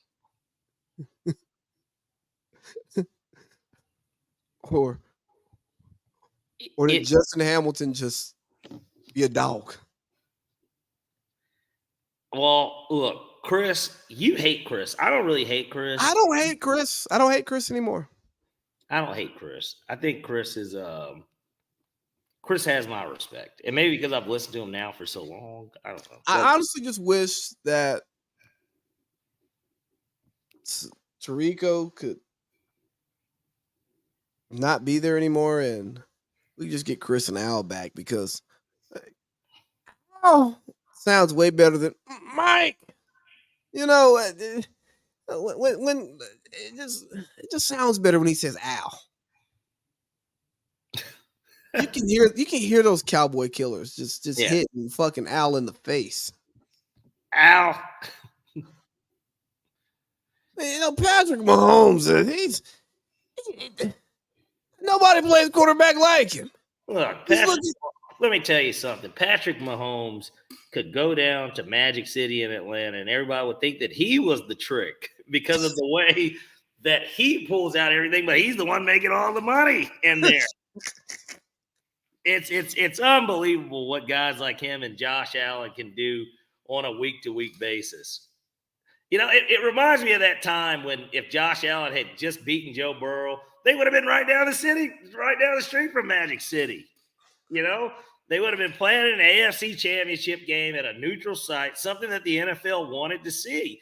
They wanted to see that, Mike, but maybe if we get Al back, we'll get to see it. And Mike, gotta look at Lamar Jackson. People come in like that idiot Bill Polian saying, hey, he should be a running back. He's not a quarterback. I'll tell you what, if I got a quarterback that's faster than my running back, I'll take that every single day of the week, Mike. Like look at Patrick Mahomes. He just stretched the needle to Isaiah Likely, and it wasn't likely he would be here today. But Mark Andrews, he's gimpy. There you go, Chris. Oh man, you talk about fucking fellatio on cable, man. Yeah, man, that's exactly what that is. That's why I like Troy, because Troy don't suck dick. Well, especially, I know you used to think about his biasness towards Cowboy games, but doesn't exist anymore. Well, and he kind of had to have it in a weird way. I mean, he's a cowboy. He is a cowboy. And he is the last, in a weird way, it's not like college, right? How guys just have their biases towards their college teams. Feinbaum. Yeah, there's just biases. But there are guys in the NFL that it's kind of the same way. Like Steve Smith, if you talk to him about the Carolina Panthers, he don't give a shit, right? He don't give a fuck. But that's because they did him wrong. But these guys that were lifers, if you ask Matt Ryan about the Falcons, he will give constructive criticism and will still try and make it sound good because they cut his checks his entire not his entire pro career, but I mean they cut most of that indie check. Pretty much all the money that he already does have is from the Falcons. And plus he loves Atlanta. It's a lot of stuff. Plus the city hates him for whatever fucking reason. It's kind of what your brother was talking about earlier and the pandering. He's you know what? He lived in Sandy Springs. He'd enjoy the Battery more than he enjoyed Magic City, and I don't think 100%. I don't think the Falcons fans like that. But hey, yeah, first game we got Chiefs and Ravens. Honestly, I think that's the game of the day. Unfortunately, I have to listen to Tony Romo that entire game, and I'm looking forward to it because this could be a monumental moment for Lamar Jackson. I won't get into how I feel about this game specifically, where I'm leaning, but you guys can probably assume where I'm leaning based on my preseason picks, and I'll give you that after Parlay Pete gives out his picks because this is a week where my bets may not be in line with Parlay Pete's bets. It's just going to be me taking my picks based off the lines that he gives. For sure. Second game, Lions 49ers. I want the Lions to win this game simply because my wife's a 49ers fan, but she's a casual football fan. Hometown team. Yeah, and there's nothing worse than living with a casual fan who is just happy to see their team do well, but does not understand the whys and the hows. And then she's going to parade our daughter around in that 49ers nonsense that was gifted to her. That I want to take straight to the stake and burn it the day we got it. As you should have. Lee, my daughter has never worn New York Giants gear. And she never will, to be honest with you. For one, there's two reasons why. One, this is a Falcons household, baby. Two, she's from Atlanta. So it's and in your case, it's still Georgia, baby. Yeah. We are Georgia people. She's never been to a Niners game. Never been, never. Yeah, now, look, I don't want to, because look, I look at it this way too. The way that I grew up, now granted, I was the fourth of 5 children, and my parents were established here, and they met each other here, but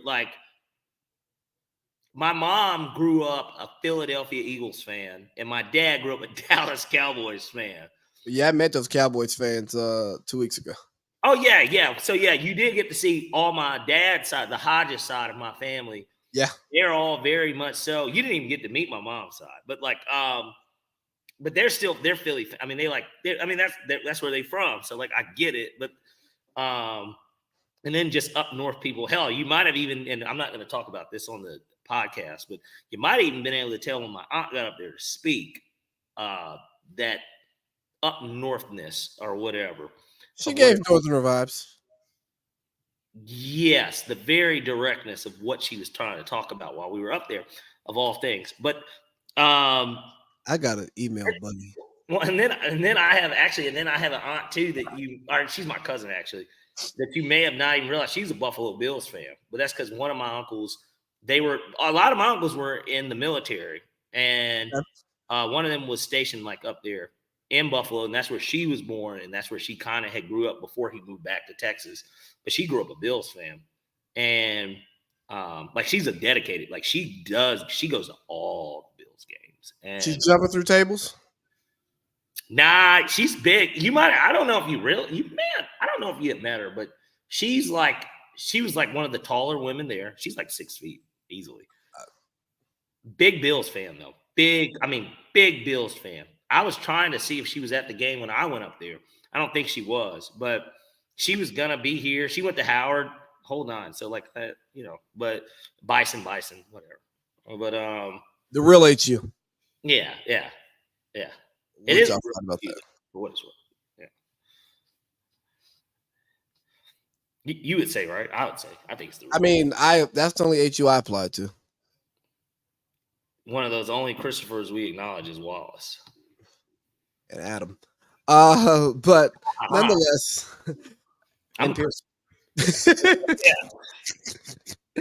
But yeah, that's I'm looking forward to that game because I talked about this while you were draining your vein. Mm-hmm. I had to cut up some limes too. I figured as much. I knew your bladder's not that bad. It should take that long. Hey, I had a lot to do today. Okay. How nice, just for black culture, man, Baltimore and Detroit in the Super Bowl. That's some nigga shit. It would be good from the standpoint of ideally, that actually is the Super Bowl I think America wants to see. You'd have two new teams, one team that's never been, and another one that you haven't seen in a hot minute. Yes, I like the idea of that Super Bowl. I do. I don't think that that's going to be the matchup, but I like the idea of it. I like the idea of that Super Bowl. I don't think Vegas wants that Super Bowl. No, they don't. They actually don't. Detroit is the last team they want in, and that's because of how the books are cooked for that. There's so much money. They take a loss, huh? They would take the biggest loss if the Lions made the Super Bowl. Well, luckily the Super Bowl's in Vegas, so they'll make it back. Oh, well, they'll get all the people from Detroit coming down there being their player money, all that shit. Yeah, blowing money fast, but let's get to it. Hold on. Let me get out of full screen mode here so I can actually change the little ticker on the bottom.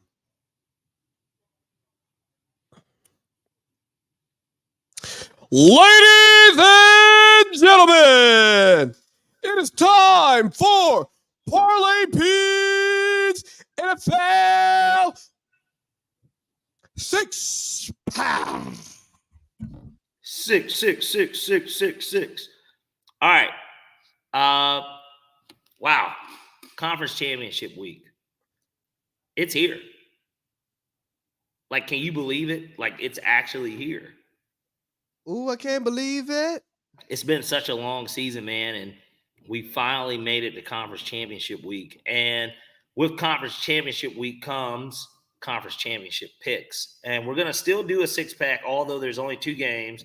And I will be doing the over-unders and the either money line / spreads of these games. In this case, it's going to be over-unders and spreads. But I'm also going to throw in one for each game, one prop pick. One prop pick. And literally, hold on, I had it up. I have to go back to so I can give the correct odds out on said prop picks. Where is it? There we go. Okay. All right, well, we'll start off with game 1. Game 1 is going to be Kansas City at Baltimore at 3 p.m. on Sunday. Probably the more anticipated matchup, some would say. You get Patrick Mahomes versus Lamar Jackson in the AFC Championship game. It's a game that everybody kind of maybe thought could happen this season. Certainly midway through the year, I think that a lot of people thought there's a real chance of this because especially how the Bills played and then Aaron Rodgers going down for the Jets. It kind of felt like this was a collision course that we were going to eventually meet at. So I'll start off with the prop pick in this game. Actually, and I'll do the prop pick for the other one as well before I go into both games. So in this game, we've got Kansas City at Baltimore. I'm going to take over 1.5 field goals kicked by the Chiefs, or made, that is. Over 1.5 field goals made. So I believe that the Chiefs are going to make 2 field goals in this game, and that is at even money. So plus 100 is the odds on that. I think it's a really good bet because, Kansas City has been kicking a lot of field goals if anyone's been watching football recently.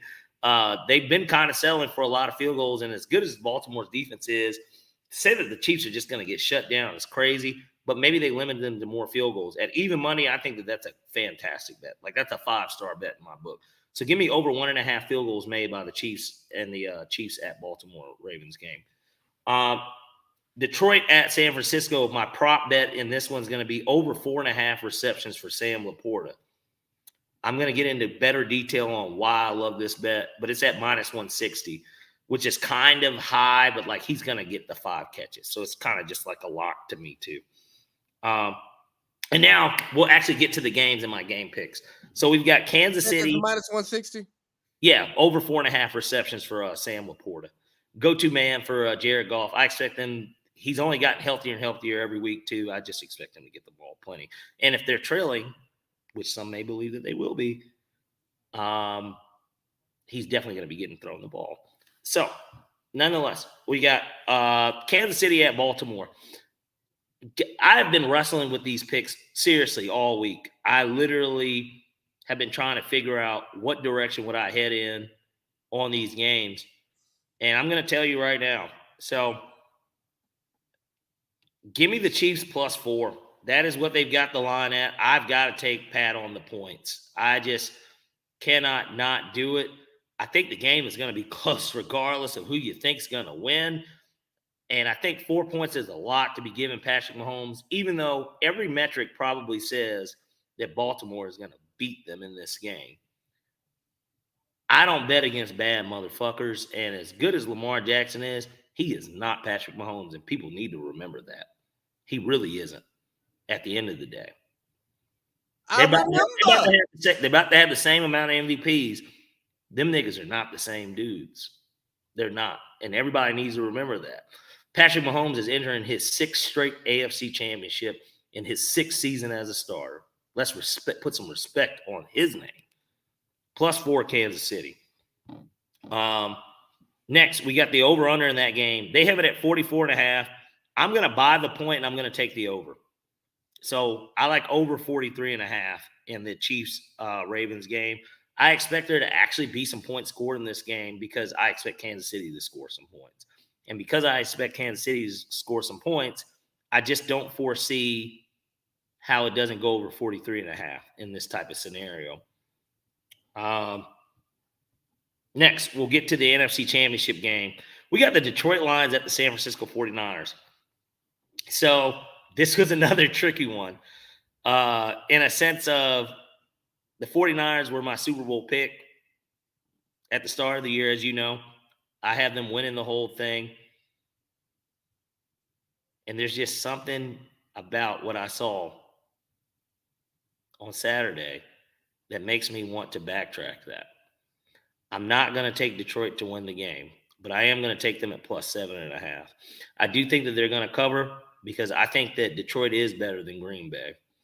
And at the end of the day, I just expect them to go in there, and they're going to be playing probably some of their best football, but they're playing a better team at home. I just expect this game to be a little bit tighter too. So give me Detroit on the points, plus 7.5. And then finally, to complete this 6-pack, we've got the over-under in that Detroit 49ers game at 51.5. Give me the under.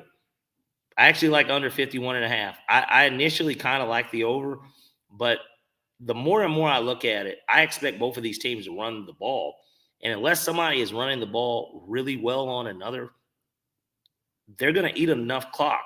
Jahmyr Gibbs, David Montgomery, Christian McCaffrey. It's going to be a lot of running in this game. I expect this thing to go under 51.5. 27-24 is a pretty nice score to me. But I like the under. And then that's the 6-pack. All right, man. So here's what we got. We got on props bets. We got the Chiefs over 1.5 field goals. We got Detroit over 4.5 catches for Sam Laporta. In the Kansas City and Baltimore game, we have the Chiefs +4. We have that game going over 43.5. Yeah. Detroit at San Francisco. We got the Lions +7.5. Mm-hmm. And that game going under 51.5. Yep.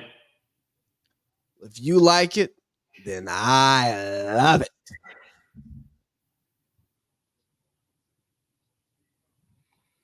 There you go. There we go. Text. We love that dead air. You know what that means, right? It's time for Leads 3. Leads 3. Leads. Leads 3. Hey, so for Leads 3 today, man, here's where I shake it up a little bit. Actually, first, let me get to my prop. My prop, I got that Chiefs over 1.5 field goals. Even odds, yeah. Give me that all night long, baby. Like, Butker has been kicking his ass off. The offense hasn't been executing at a high level in the red zone, and not just in the red zone, but 30 and in kind of stalls out. So guess what? I like Butker getting 2 field goals. Yeah, at least. Here's where I switch it up. A lot of money came in on the Ravens because that line crept up to 4. it did. It opened at, in some books it was 3, in others it was 3.5. Now it's up to 4. Exactly. It went from 3 to Mahomes. That's too many. And 4 point winning by 4 points is a lot. But I think the Ravens win convincingly. I don't think it's a close game. I think the Ravens show us that the Chiefs are who they were all year. They're not really a good football team. The Ravens are a really good football team. And as much as we talked about the AFC being great, let's be honest, there's been one great team in the AFC and other teams who have great players, and they've been given the benefit of the doubt because of that. So give me the fucking Ravens -4. I got the Ravens to cover. Okay. Book it, baby.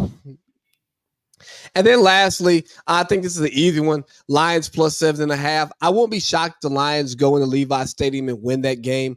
I'm not going to – it was funny. So Parlay Pete was traveling today. Didn't know if we were going to do the show together, if I was going to be working by myself. And the way I was going to do the picks, I was going to give you my spread picks and then give you where I'm leaning on the money line.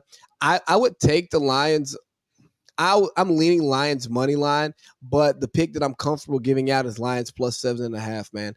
Debo's been gimpy all week. He limited practice this week. Mind you, these guys aren't really hitting at this point in the season. So for him to be limited in practice, even if he gets out there and play, once that Toradol wears off, man, he's not the same Debo. And he wants another bite at the apple. He wants another fucking contract, guys. So let's not play crazy here and think that Debo's playing like it's his last life. So give me those Lions +7.5, man. I love the Lions +7.5. I think it's one of those things where you take a look back and you say to yourself, well, gosh, I've seen the Lions lay some stinkers this season, literally, that I bet on. Like, I saw them lay a stinker against Chicago. I saw them lay a stinker against Green Bay on Thanksgiving Day. They kind of got off to a rocky start against Tampa. It was a little rocky. And then even the second half against the Rams, they scored 3 points. This is a team that's on a mission, and I think is actually prepared to come out to San Francisco and play a game similar to what they did in the season opener against Kansas City. I think that we get to see that type of Lions team. I just think that San Francisco is more talented, but I'm also not picking a winner. I just think that they're going to cover the 7.5. Hey, here we go, Parlay Pete. I got something for you.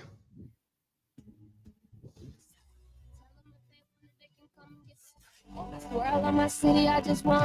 how we going to close that hour 2 for y'all, because we got some stuff in hour 3 now.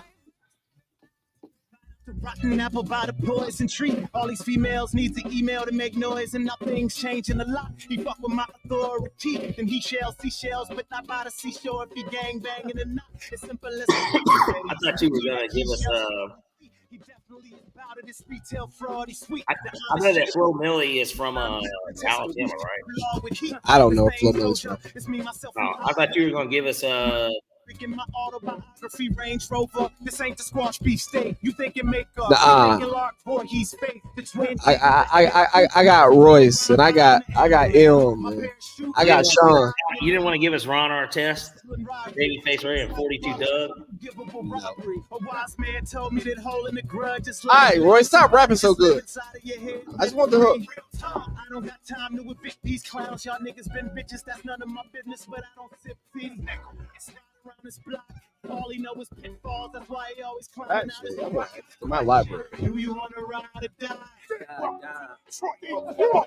I need no halves and halves. I want the game in entirety. 100% cut. No stitches required. Welcome to Detroit, where if you get that promotion, don't worry, man. The bullets will still be at your ass firing. I still call it safe. I would suck if I was a pirate. Boy, I hit the beat and just treat that shit like a diary. I'm offended if you hear my new shit and you ain't rewinding me. Self-made, I never needed your bell or a wire. See, I'm never calling collect. I call to collect. My homie wanted a Chevy, so I put my dog in the vet. Okay, yeah, because this is what Friday Night Cypher, right? Huh? This is the Detroit Cypher. Detroit versus everybody. Yeah.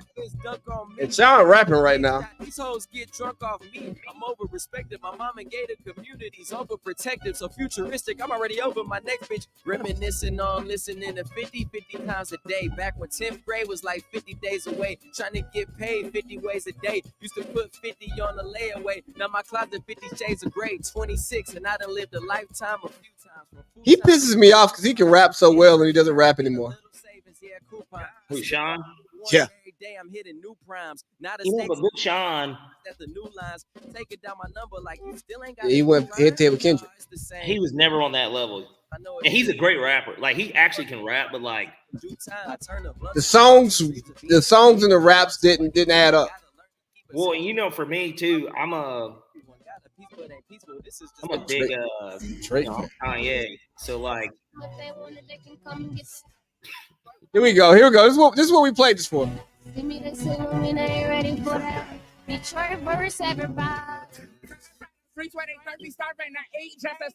I look here, whoever that is, rap. I don't care what you have to say. Danny, what's his face? That's Danny Brown. Yeah. No. I just wanted to hear Sean, Royce, and Dej Loaf. I'm good. There's Detroit versus everybody, and that's how they feel. And I feel like they're taking that same energy into this game. But hey, guys, man, let's hop into hour 3 now. I thought you were gonna play this.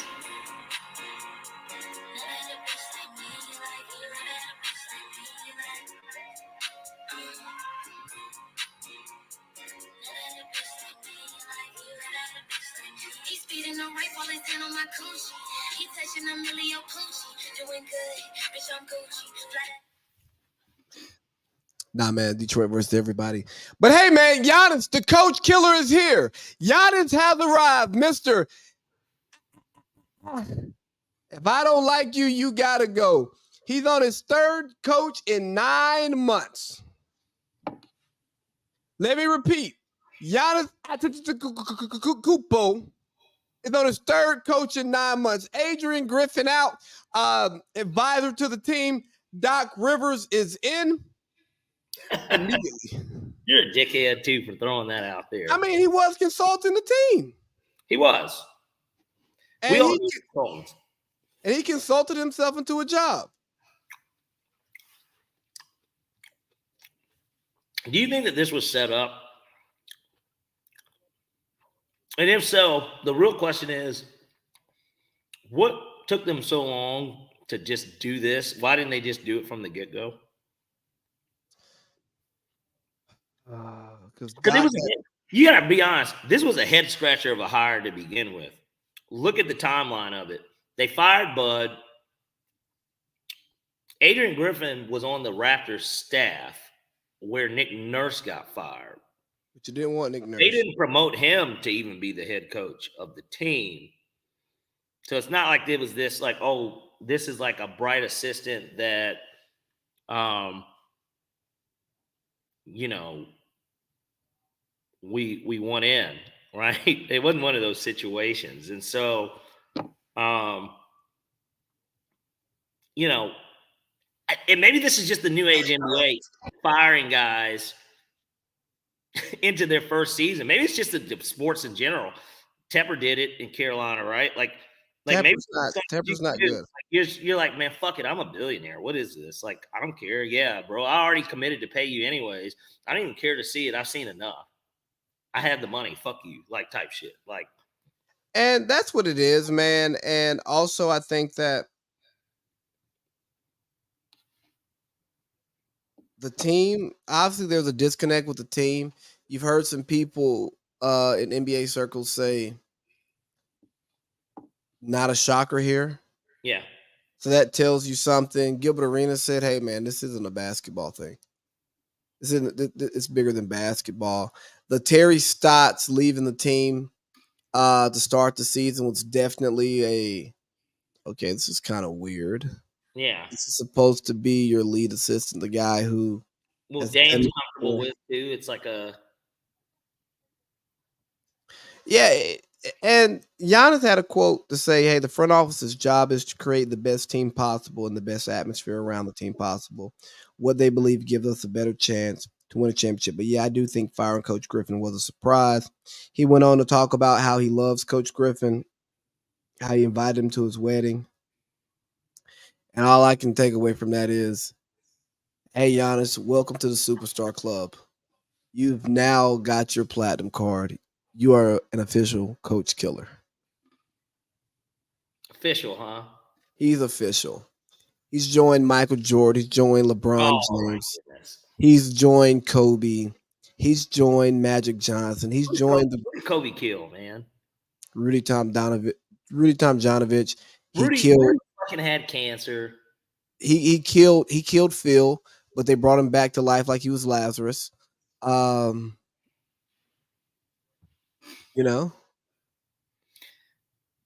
it's not a knock on the players themselves, because at the end of the day, when the expectation is for you to win championships and you're the person that the team is relying on to win championships, and you say, hey, man, this guy who's supposed to be my leader, but he is less important to the organization than I am, and he's not getting us there. He's not pulling his fucking weight. Get him the fuck out of here. Or guess what? I'm not pulling my weight in a way that's comfortable for me, and it's his fault. Get him the fuck out of here. And think about it. You got the perfect marriage. You take Giannis, who's now a coach killer. You pair him up with the owner, Jimmy Haslam, who's a notorious NFL coach killer. Shout out to Haslam School of Business. And now, man, hey, look here, dog. What that white rapper say? It ain't safe for the black or the white girl. It ain't safe. It ain't safe. It ain't safe for none of the coaches out there. That rapper, huh? I can't think of his name. I actually saw him perform too. Is that Rocky? No. Oh no, G-Eazy. G-Eazy, yeah. He performed with no chains on, and I lost respect for him because I'm an ignorant nigga. That's not rapper like. No, we'll put some chains on, nigga. Hey, man, Adrian Griffin got fired. Apparently, he lost the locker room. He couldn't connect with the players in a way that they liked it. I think that speaks to this entitled American basketball culture that we have. I think it speaks to the entitled culture that we live in. Because at the end of the day, the name of the job is to produce, and you want to produce with minimal levels of toxicity. But if we're talking about people who are focused on the bottom line, they care about production. These guys were 30-13. Best record for a coach that's been fired in his first season. Not even his first season, his first half season. Yeah, like it's this was David Blatt territory. I think it's worse. Really? Why? Less games, and Giannis isn't LeBron. That's a fact. And that team had Ty Lue on the bench. So, you know, for those people who like have outside affairs when you got the side chick who you really want to bump up the roster, and she's right there in your face. You're a dangerous man, Lee. Look here, that's not the world I live in. I'm just making a comparison. I know. I'm just saying you're talking about it. So, but when that side chick's right there and you want to bump her up the roster, it's way easier to open up a starting spot for that side chick when she's right there than it is to be like, hey, you gotta go. I don't know where I'm going from here, even though like you've done a really good job. But I just want better. I deserve better. It's not giving.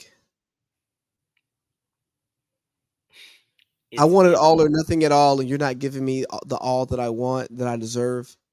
So you got to go, and that's what Giannis did. Like, do I think that there was Doc got hired so quickly? Do I think that there was some understanding that, hey, here's the guy we're probably going to bring in? Yeah. But I mean, what the fuck has Doc Rivers done since 2008 besides disappoint his team and his fan base? It's giving.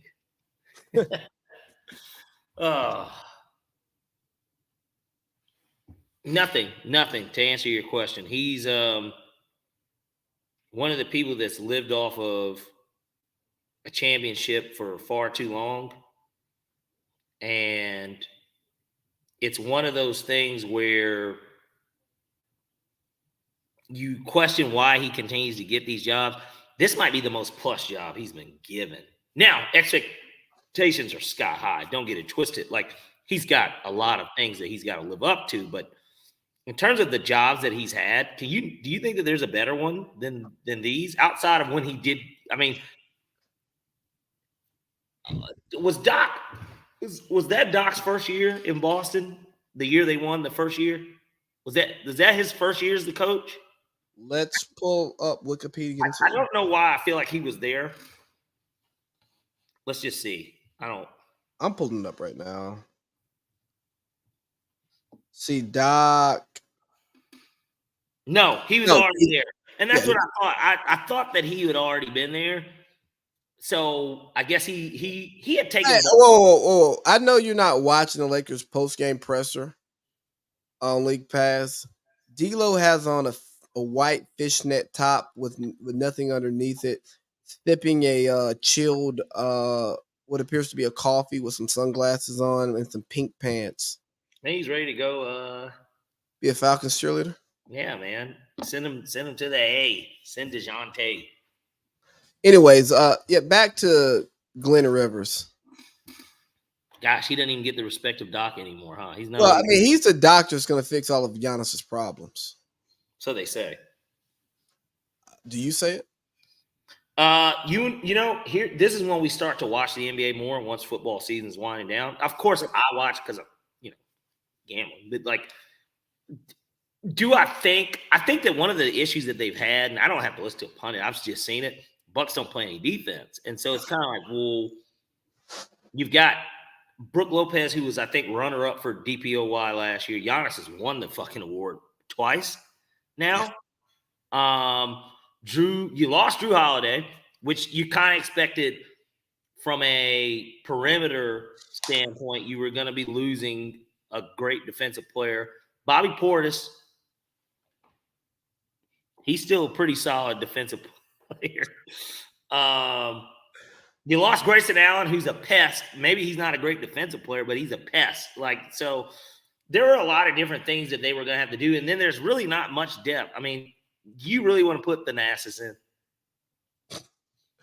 Look here, man. If it were up to me, he's a foul guy. He's a guy where at the end of the half, you hack a shack and you like sub him in just to foul the guy. So he shoots the free throws. Thanasis might be the worst player in the NBA. That bad, huh? He's fucking terrible. Dennis Schroeder, not Dennis Schroeder. Dennis Smith Jr. got exiled out of the NBA for a couple of years. And Thanasis wish he could lick the dirt off of fucking DSJ's cleats. Wish he could lick the dirt off of him, huh? Yeah, but fortunately, he's Giannis's brother, so he'll have a spot in this league as long as Giannis is great. Yeah, which will be for a minute. Yeah, so Here's my thing, man. You know, hold on. When you just said that, it actually brought up a Twitter joke that I saw. I wish that I screenshot everything, because I meant to actually tell you this or send it to you. Somebody said it was one of those fake NBA report pages, and it said why Adrian Griffin got fired. It said that Adrian Griffin approached Giannis after a game, and he told him that the Thanasis was committing insurance fraud by having an NBA contract, and that was what pretty much the wheels of the relationship fell off when he said that it was insurance fraud for him being in the NBA. Oh boy! I mean, Thanasis is terrible sometimes, and I think that in this situation, I think Doc Rivers is the right guy. Excuse me, Doc Rivers on paper is the right guy for this type of job, right? You got veteran players. You're trying to get them to play together, blend them, get your defense better. Apparently, the way that the Bucks were playing defense was not aligned with their skill sets or their desires. But I also just think that niggas don't want to play defense. Mm-hmm. So if they don't like the defense, that's more reason for them not to play it. Right. And because, star players have so much power. They run the league. If they don't like something, they don't have to do it. They can request a trade. They can do whatever they want. Even if it may be what's best for the team. And I'm not saying what Adrian Griffin was doing was best for the team. And yeah, they gave up a lot of points, but he had them niggas scoring more.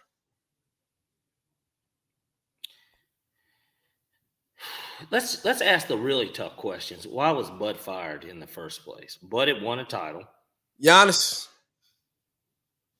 didn't get to guard Jimmy Butler, and Jimmy cooked their ass. Yeah, because let's keep it 100. They had no business losing to the Heat. But Giannis, no business in the finals. You remember Giannis got hurt in that game one. I remember it was a nasty spill. He missed game 2. I mean, but it was too late. They had already given up home court 100% because they lost game 1 and game 2 at home. And it was just too big of a hole for them to realize. And then they lost game 5 at home. They lost all 3 games at home in that series. So, and I didn't know this until earlier today. Doc Rivers has the worst Game 7 win percentage in the playoffs, obviously. Mm-hmm. And he had the worst winning percentage of a coach to win Coach of the Year. Yeah. Doc Rivers is in the Illuminati because he keeps getting fired to better jobs. Boston fires him. He gets to Chris Paul, Blake Griffin Clippers. I'm going to disagree in terms of him being in the Illuminati because even though he's getting better jobs, he's still not winning. And in the Illuminati, all about winning in life. But the Illuminati personally, but he's not winning professionally. The Illuminati also has levels. Okay, I'm listening. He doesn't get to talk to Jay without an appointment. Okay. Rihanna's not performing at Callie's wedding. Beyonce's not showing up. You're not getting that. Right. But you get to still eat at the buffet. You're just not at the head table. You're in the back. But just think about it, man. Like I say, he loses the Celtics job, and he gets the Clippers job. He gets the CP3 Clippers. CP3 Blake Griffin Clippers, right? Because Vinny Del Negro wasn't that guy. Yeah, Vinny the nigga. But what Vinny was like the Bulls coach too, like the start of Derrick Rose, like. Then he gets Kawhi and Paul George, and apparently what got him up out of there was going in the Game 7. He was talking about his golf swing. He had a great golf game before out there in the bubble, and the niggas is like, "What are you focused on, man?" Yeah. He loses. He gets fired there, straight to the Philly, Ben Simmons Philly, And it's like, hey, man, you nice, young, up-and-coming team. You're the guy. Well, a team that Doc was supposed to get them over the hump. Yes, exactly. They're here for you to take them to the next level. We know that they're a second-round team, but what about conference finals in the NBA? They're like, you've won one, right? And everybody, they're like, yeah, like Josh Harris, like everybody's like, yeah. Like, and then he gets fired from that job. I don't care if he was officially fired or not. He got fucking fired. And what does he get? He gets Giannis and Dame, a team that's already won a championship. Can this guy not be a bigger disappointment and get rewarded for disappointing? Who has been more disappointing and continue to do better? You know what I mean? And to continue to get better jobs. It would be like putting J-Lo in a real movie. We know she can't act. She's a singer. She's a performer, a dancer, an entertainer. But we're not going to keep putting her. We're not going to put her beside Matt Damon. We're not going to put her beside, Mark Wahlberg. We're not going to say, hey, we got this thriller. You and Tom Hanks. You know what? Fuck that. Scratch that. We want you and Zell to do a New York-based movie. We're bringing back Taken, and we've given Liam Neeson the best Botox, best drugs in the world to be his best self. Fuck that. You're thinking too small. J-Lo, we want you to be the Bond girl. Here we go. J-Lo, we want you to be Denzel's leading lady. Come on, we man. want you to play the mistress that doesn't exist. How's that sound? Like, J-Lo, you know what? We fired Captain Marvel. We're going Latina with it. You're the one. Or better yet, we got a Black Panther movie. We'd love for you to crash the party, if you know what we mean. Now, here it goes. We're going to bring it down to TV, right? Yeah. We're phasing out Liv on SVU. And you're going to be the fucking captain of New York SVU, NYPD SVU, Manhattan. You're going to be the face of Law and Order SVU for the next 10 years.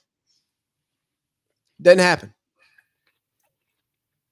Because her track record shows that she's Selena and she does cameos in stripper movies that I didn't watch. Or she may have been all over it. I'm on a Ja Rule record. Yeah, we're not doing that. But Doc Rivers, he gets to keep acting terribly and say, "Hey, you remember me in Pursuit of Happiness, right?" That's what I was about to say. We've got to actually break this down. Who's somebody that had one movie that you remember, like, man, they had such a good role in this movie, and then they just never did it again? Maybe acting's hard. We can definitely do verses in like songs, I bet. But like, because that's really what he is. He did do it. Now, granted, even if he had the best production, best screenwriter, best original. Well, that nigga's designer. He's designer if designer kept getting looks. Nah, that's disrespectful to Doc. He is Beans. And this isn't even a fair comparison. Imagine if Jay Electronica had a song of the year. But he hasn't. I know. Well, Exhibit C, everybody heralds that as like top tier rap music, like top tier raps. Do you remember? But I tell you, it's comparable from the sense of he's lived off of that. Like, and Jay Elect can rap because anytime he gets guest verse, like, oh, that nigga can shit. But like, I got one for you. Is he Joe Budden? Nah, man, because bump it up. Just bump. But yeah, I tell you, it's similar from the sense of crazy production. It clearly sounded like Jay-Z probably should have had the record. And like for whatever reason, Jay didn't get that record. He took it. The beat, but I'm just saying the beat and everything, it's fit Jay-Z. Like it was a Jay-Z beat in the early 2000s. Well, it's Def Jam. Makes sense. Bump. But you know, when Joe Budden can actually rap low key. Yeah, I know. And that's why I was scared to say Joe Budden 3 minutes ago, because Joe can rap his ass off. Are we saying that Doc can't coach? No. Doc can coach.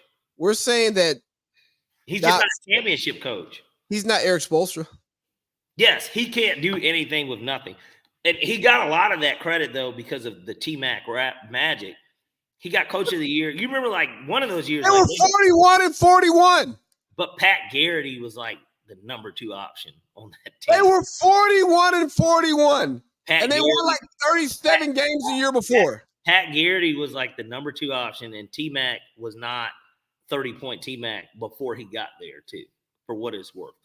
Like, T-Mac had just came over from the Raptors. Like, so he was still a 15, 16 guy that everybody was like, yeah, like there's star potential, but nobody thought Hall of Fame. Like, to think of that's kind of like T-Mac's Hall of Fame career is in Orlando, is it not? Yeah. He was good in Houston, but he was never healthy. So, like, his Hall of Fame career stems strictly from what he did in Orlando.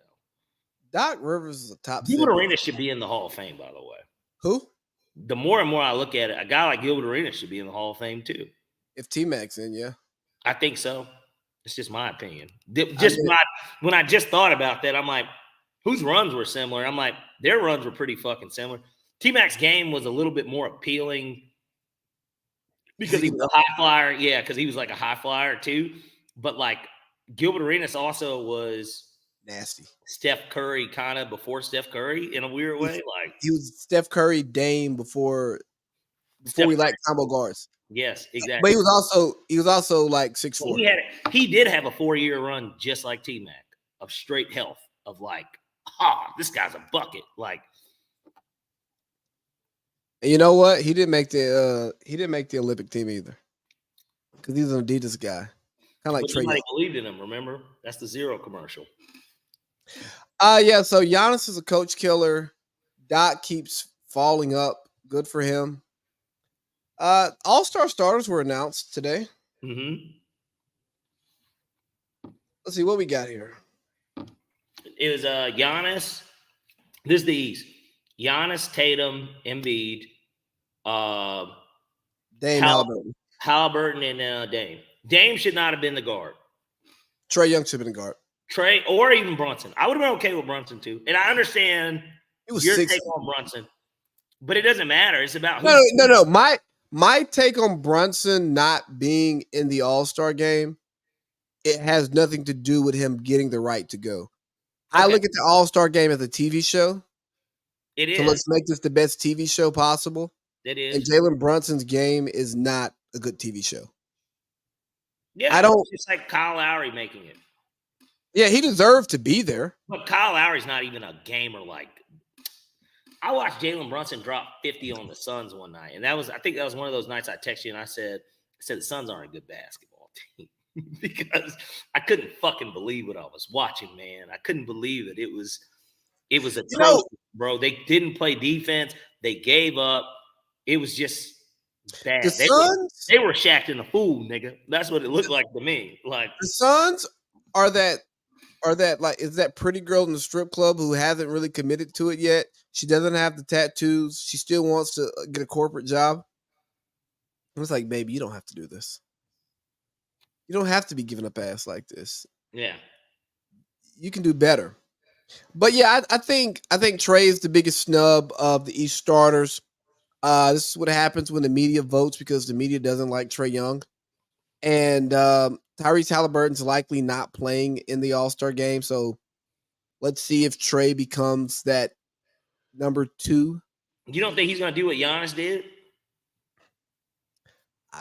You remember Giannis came in and scored? Yeah, but that was different. That was Team Giannis. Or was it Chris Paul? It was Team Giannis. One of them came in just to do it. But the game's also in Indianapolis. True. Yeah, and he actually deserved to be a starter. He does. He does. You can't. That's such a moment.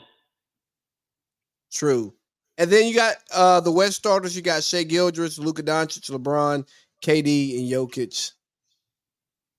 Steph had more fan votes than Shea Gildress, but then you throw the media votes in there, and players, coaching players, right? Yeah, some bullshit. And then we got Did Shea deserve it over Steph? Yeah, 100%. Yeah, I mean it doesn't bother me from the sense of like Steph's gonna get in. So I tell you what, and I know that you're going somewhere with this, but let's fill out the 7 on the East and the 7 on the West that deserve the rest of the way. Barring injuries, who are the 7 people in the East?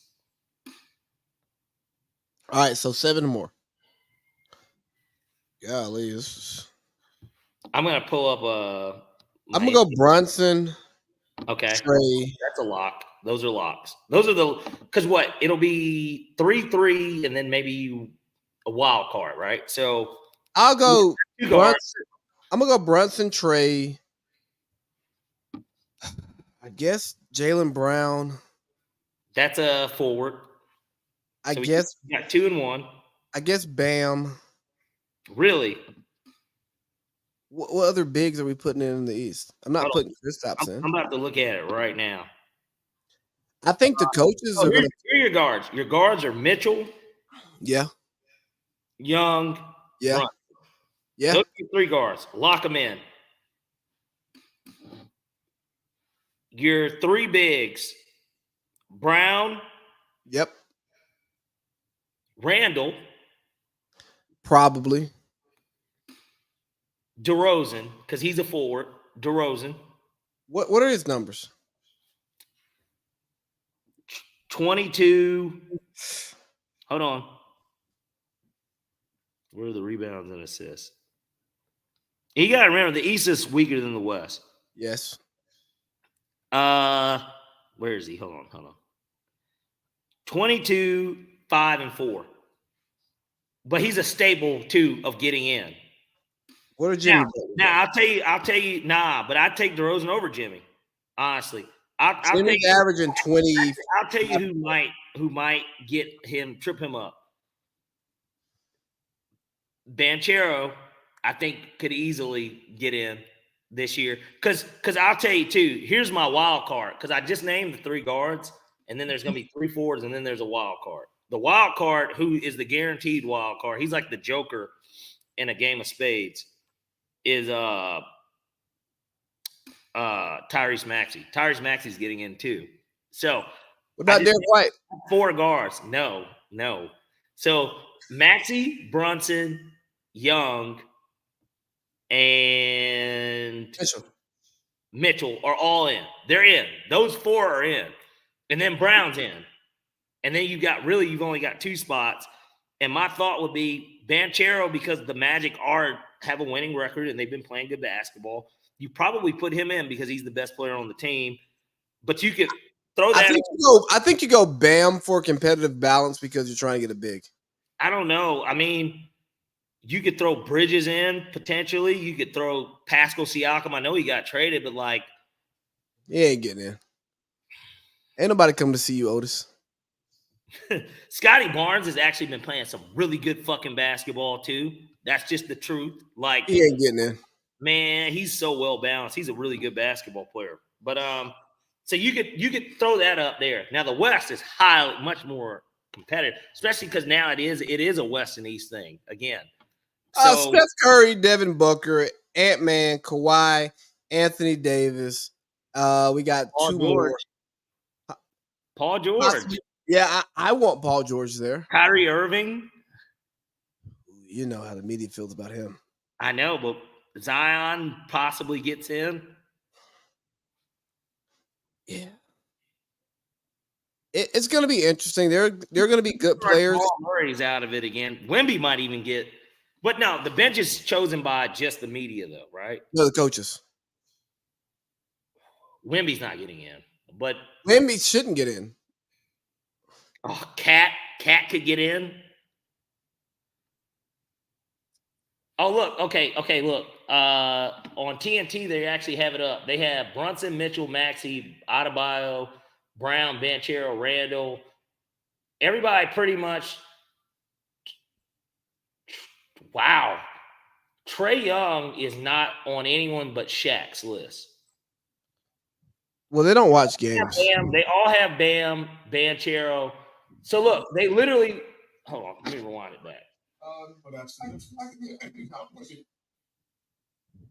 Okay, so because they literally have it up. It's funny, they're doing the same thing we're doing. So everybody on the panel at TNT has Brunson, Mitchell, Maxey, Adebayo, Jaylen Brown, Banchero.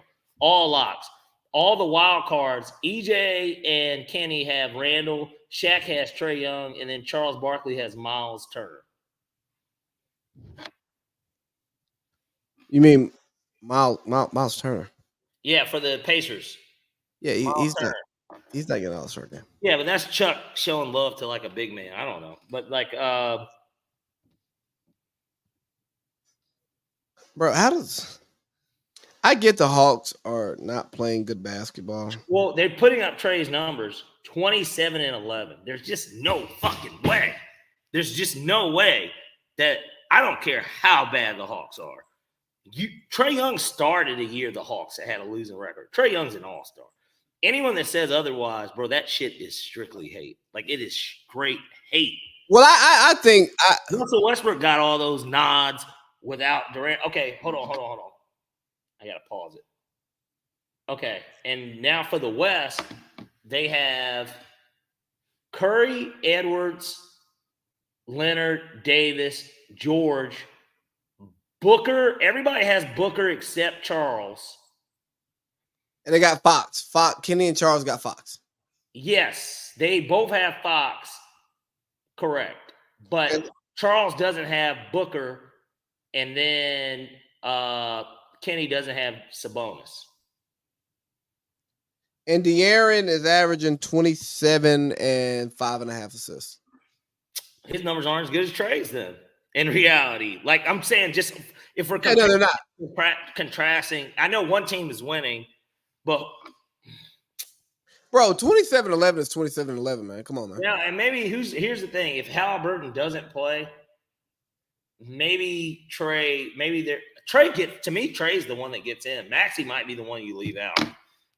I think Trae deserves to be there more than Maxey. He's probably the one you leave out. What the fuck has Maxey done in this league? Maxey's the one you leave out. I don't put Maxey over Trae. I don't care what their records are. Like, hey, real quick. Embiid had 70 this week. Cat had 62 on the same day. Embiid won. Cat lost. And they all did this on the day that Kobe scored 81. They did, and it felt like Cat was chasing outside of the flow of winning, and Embiid was chasing, and they still won. Obviously, no, the matchups don't even matter because Cat and them were playing against Charlotte. Isn't that just a Cat thing? Yes. That's all. How much Team USA do you want to talk? I think we can have a more in-depth conversation when it's not almost 2 a.m. Yeah, for sure. We don't have to get into that today. I was going to talk about the TCU volleyball player walking on the basketball team because they're injury riddled. But no. I think it's interesting. I'll say it's that. Interesting. Yeah. What else happened? LSU got beat by South Carolina in college. So they did end up losing. They were up like 9. Yeah. Well, South Carolina the last time I looked up. South Carolina came back and won. Kayshawn Boot, the troubled Patriots wide receiver, went to LSU. Said he was going to come back, and then he was told to go to the draft. You mean the gambler? Come to find out, this guy's gambling more than Parlay Pete. More than me and a lot of others. Kyrie Irving being snubbed. I mean, how many games has he played? That matter, brother. He's only played in 27 games. And they don't like him. Yeah, but Kyrie's averaging 27. Where is it? 27, 5, and 5. And I want to do this bad. Why do we snuff at fucking numbers like this? Yeah, there's like the most players averaging 25 points per game in like league history. But we also know that he's a top 24 player in the NBA. I don't know. Whatever. I mean, if the Hawks said Kyrie Irving for Trae Young straight up, what would you say? I'd keep Trae because Trae's younger. But take that away, just talent.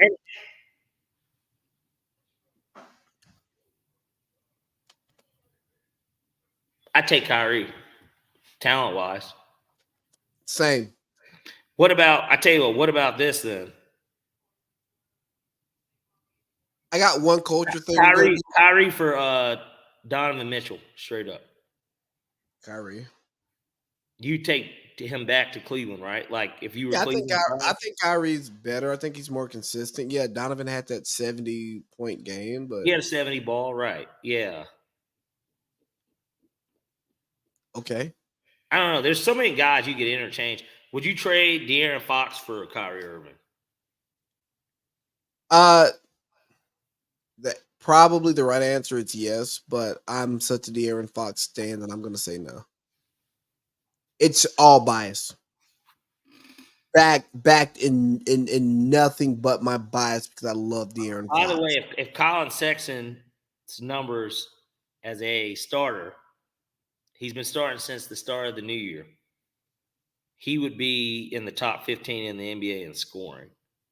Hey, you remember what I said when I thought Utah was gonna suck last year? They've been winning a lot lately now. I know. He could go out there and win a scoring title because he can just get buckets. That was not biased. 26.3 a game since the start of in 2024. It's just, hey, if you let Colin Sexton go play ball, he's gonna play ball. Oh, underrated player, by the way, just real quick because we were on it, that maybe should be in the West, but he won't get in because it's just so fucking loaded. Şengün. Oh my God, bro. He's good. He's not baby. Him and Jokic are just not good All-Star game watches. But I'm saying deserving wise, yeah. 22, 10, and 5. And Houston's winning. Houston has a winning record. Now they're 20 and 23. But he's a good league pass guy. He is. Hey, we're gonna close it out with this parlay, Pete. Would you like to instantly react to Megan Thee Stallion hissing? Oh, I haven't listened to the record, so I wouldn't know. I'm gonna play it. Oh, can we do that? Yeah. Okay, play it.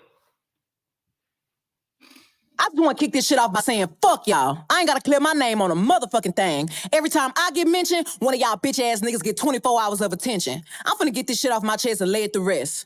Let's go.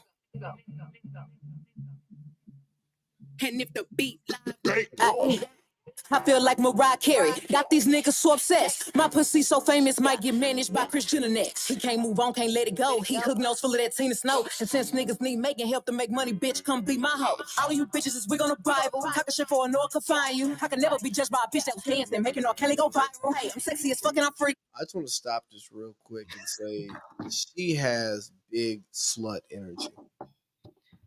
She has scorned woman energy and scorned whore. You want to know what too? The first thing that came to my mind when I heard this, I wish they would bring back Celebrity Deathmatch because we would get to see this stuff played out by the white media on an animated gory show and see what they think or how it would go.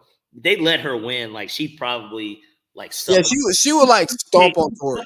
She'd suffocate Tori with her ass, and then Drake would be ringside, and then she'd suck him up too, and she'd whole Rikishi style type shit. But let's listen to some more of this hurt. Yeah, whoever I want any meanie. Why the fuck would I stay with a nigga that's weak in the sheets and don't know how to please me? Bodies on bodies on bodies on bodies. Say he fuck Megan. Hold on. So you're gonna shit on your ex because I guess she's talking about Party. I guess, man. I don't know. I guess he's not throwing good cock. She fucked him for a long time, but sure. The topic. These niggas thinking they lower the value. All this free promo, I'm turning to profit. Hate when a nigga be kissing and telling. Say he'll play up, but he in his feelings. Bet I won't give up the pussy again. Shit. To his friend. Do women not know if they fuck a guy's friends, she looks stupider than like he does, even if he's in his feelings about it? Because at some point, if they have a solid Well, relationship, if they're really friends, he probably had already said, "Yo, can I hit?" Or yeah, like, exactly. yeah, like it's not a. Now you're saying, "Oh, he went behind his back," or either that, or you were already broken up, and then it's foul depending on the terms of the relationship, right? Yes, but either way, the girl looks stupid. Yes. You're homie hopping. Yeah, like Yeah. bro, if you fucking dudes in the same group text, just know you're getting talked about. Yes. It's law. I don't really know what the problem is, but I guarantee y'all don't want me to start. Bitch, you a pussy. Never finna check me. Every chance you get, bitch, y'all weak ass wanna dress me. Bitches swear they cheat, but the G must stand for pussy. When the fuck did all the gangsta niggas turn to groupies? Everybody wanna kick it when you ain't a threat. These niggas don't like me cause they know I'm on their neck. Y'all goofy assholes look so dumb every time y'all celebrate fake news. Using my name for likes and views. I don't give a fuck what y'all make trend. Bitch, I still win.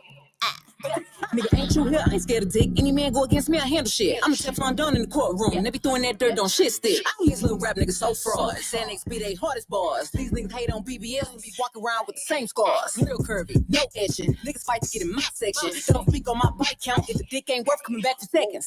Play gangsters, fake ass accents. Don't trip on my body count because the dick ain't worth coming back for seconds. So you're saying you're a whore. Give me 1 second, Lee. I need to rap genius this while we're sitting here so that I can follow along. All right, go ahead.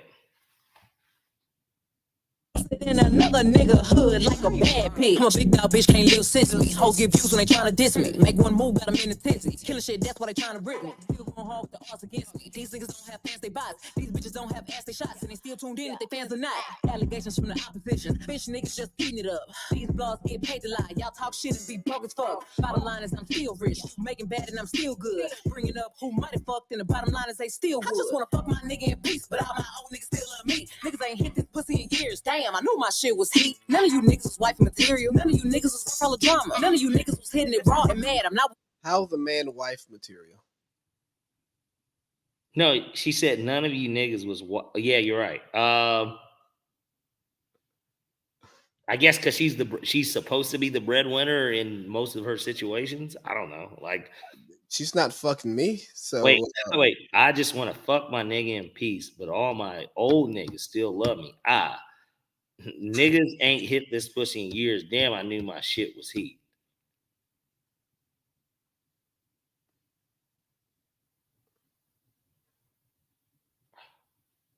Or it was easy. Have you ever had pussy that you thought was good that you just didn't hit again? Not because like, yeah, okay, yeah.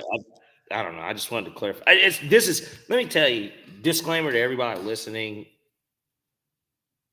This is not like niggas don't hate. I don't hate women. Like I would much rather be cuddled up with a woman than cuddled up talking to Adam. Now, it doesn't mean me and Lee don't like talking to each other because we do. It doesn't bother me one way or another which one I'm doing. But if I had to have a preference, yes, I would much rather there be a chick under my arm knowing I'm going to get my cock blown as opposed to we're sitting here watching TV and just talking. Like, but I guess it would also depend on what I've been doing. If I just got laid the previous 2 nights, I don't necessarily need or feel the need to do that either. So like, I don't know. I don't know. Let's let this queen continue to talk her shit. Okay. Yo, baby mama always got my ass out, always let my titty show. When I'm in the gym, I think about bitches that I'm shitting on. I'm way too fucking cocky. So when she's at Planet Fitness, she thinks about the bitches she's shitting on. And her ass and her titties are out. Okay. I mean, thanks, Meg. We do enjoy the softcore porn, okay? You got a nice body. There's no and relatively attractive. Like, I don't think you're the hottest chick. Now, look, she could say the same. She's like, well, nigga, you're not attractive at all. Point taken. I mean, niggas ain't walking up and telling her no. I've hit bitches with better bodies than her.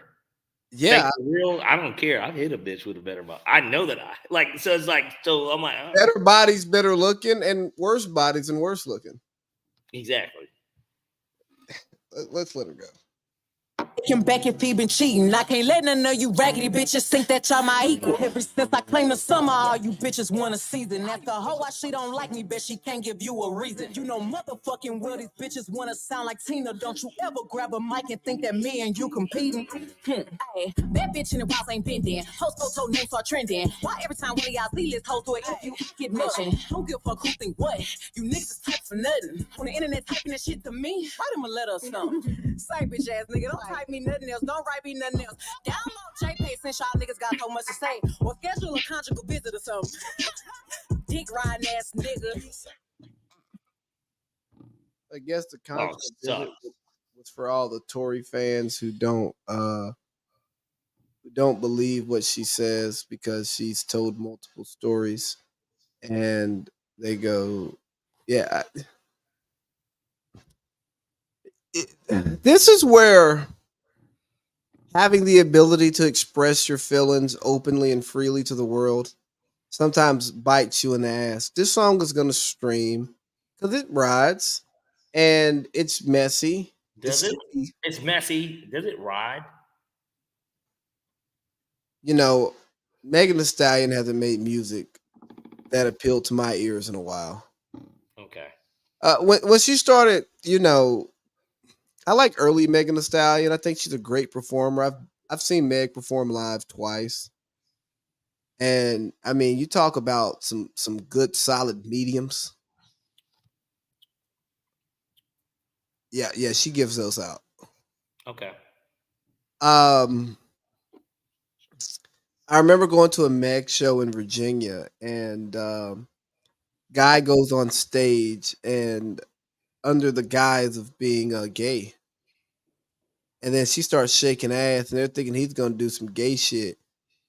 That nigga try to get some twerk. He wanted to hit it. Yeah, they let him go. They got him off the stage. But hurt people, and and don't get me wrong, I enjoy listening to hurt people go back and forth with their pain and express it, especially when it's on a digital platform where they're not physically harming the other person. But what the fuck?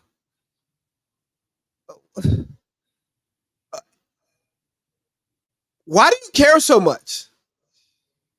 If you're getting the bags that you're getting, if you got the nigga that you want that we don't know about, which is fine, why do you care so much about what the people who you don't know say? Yeah.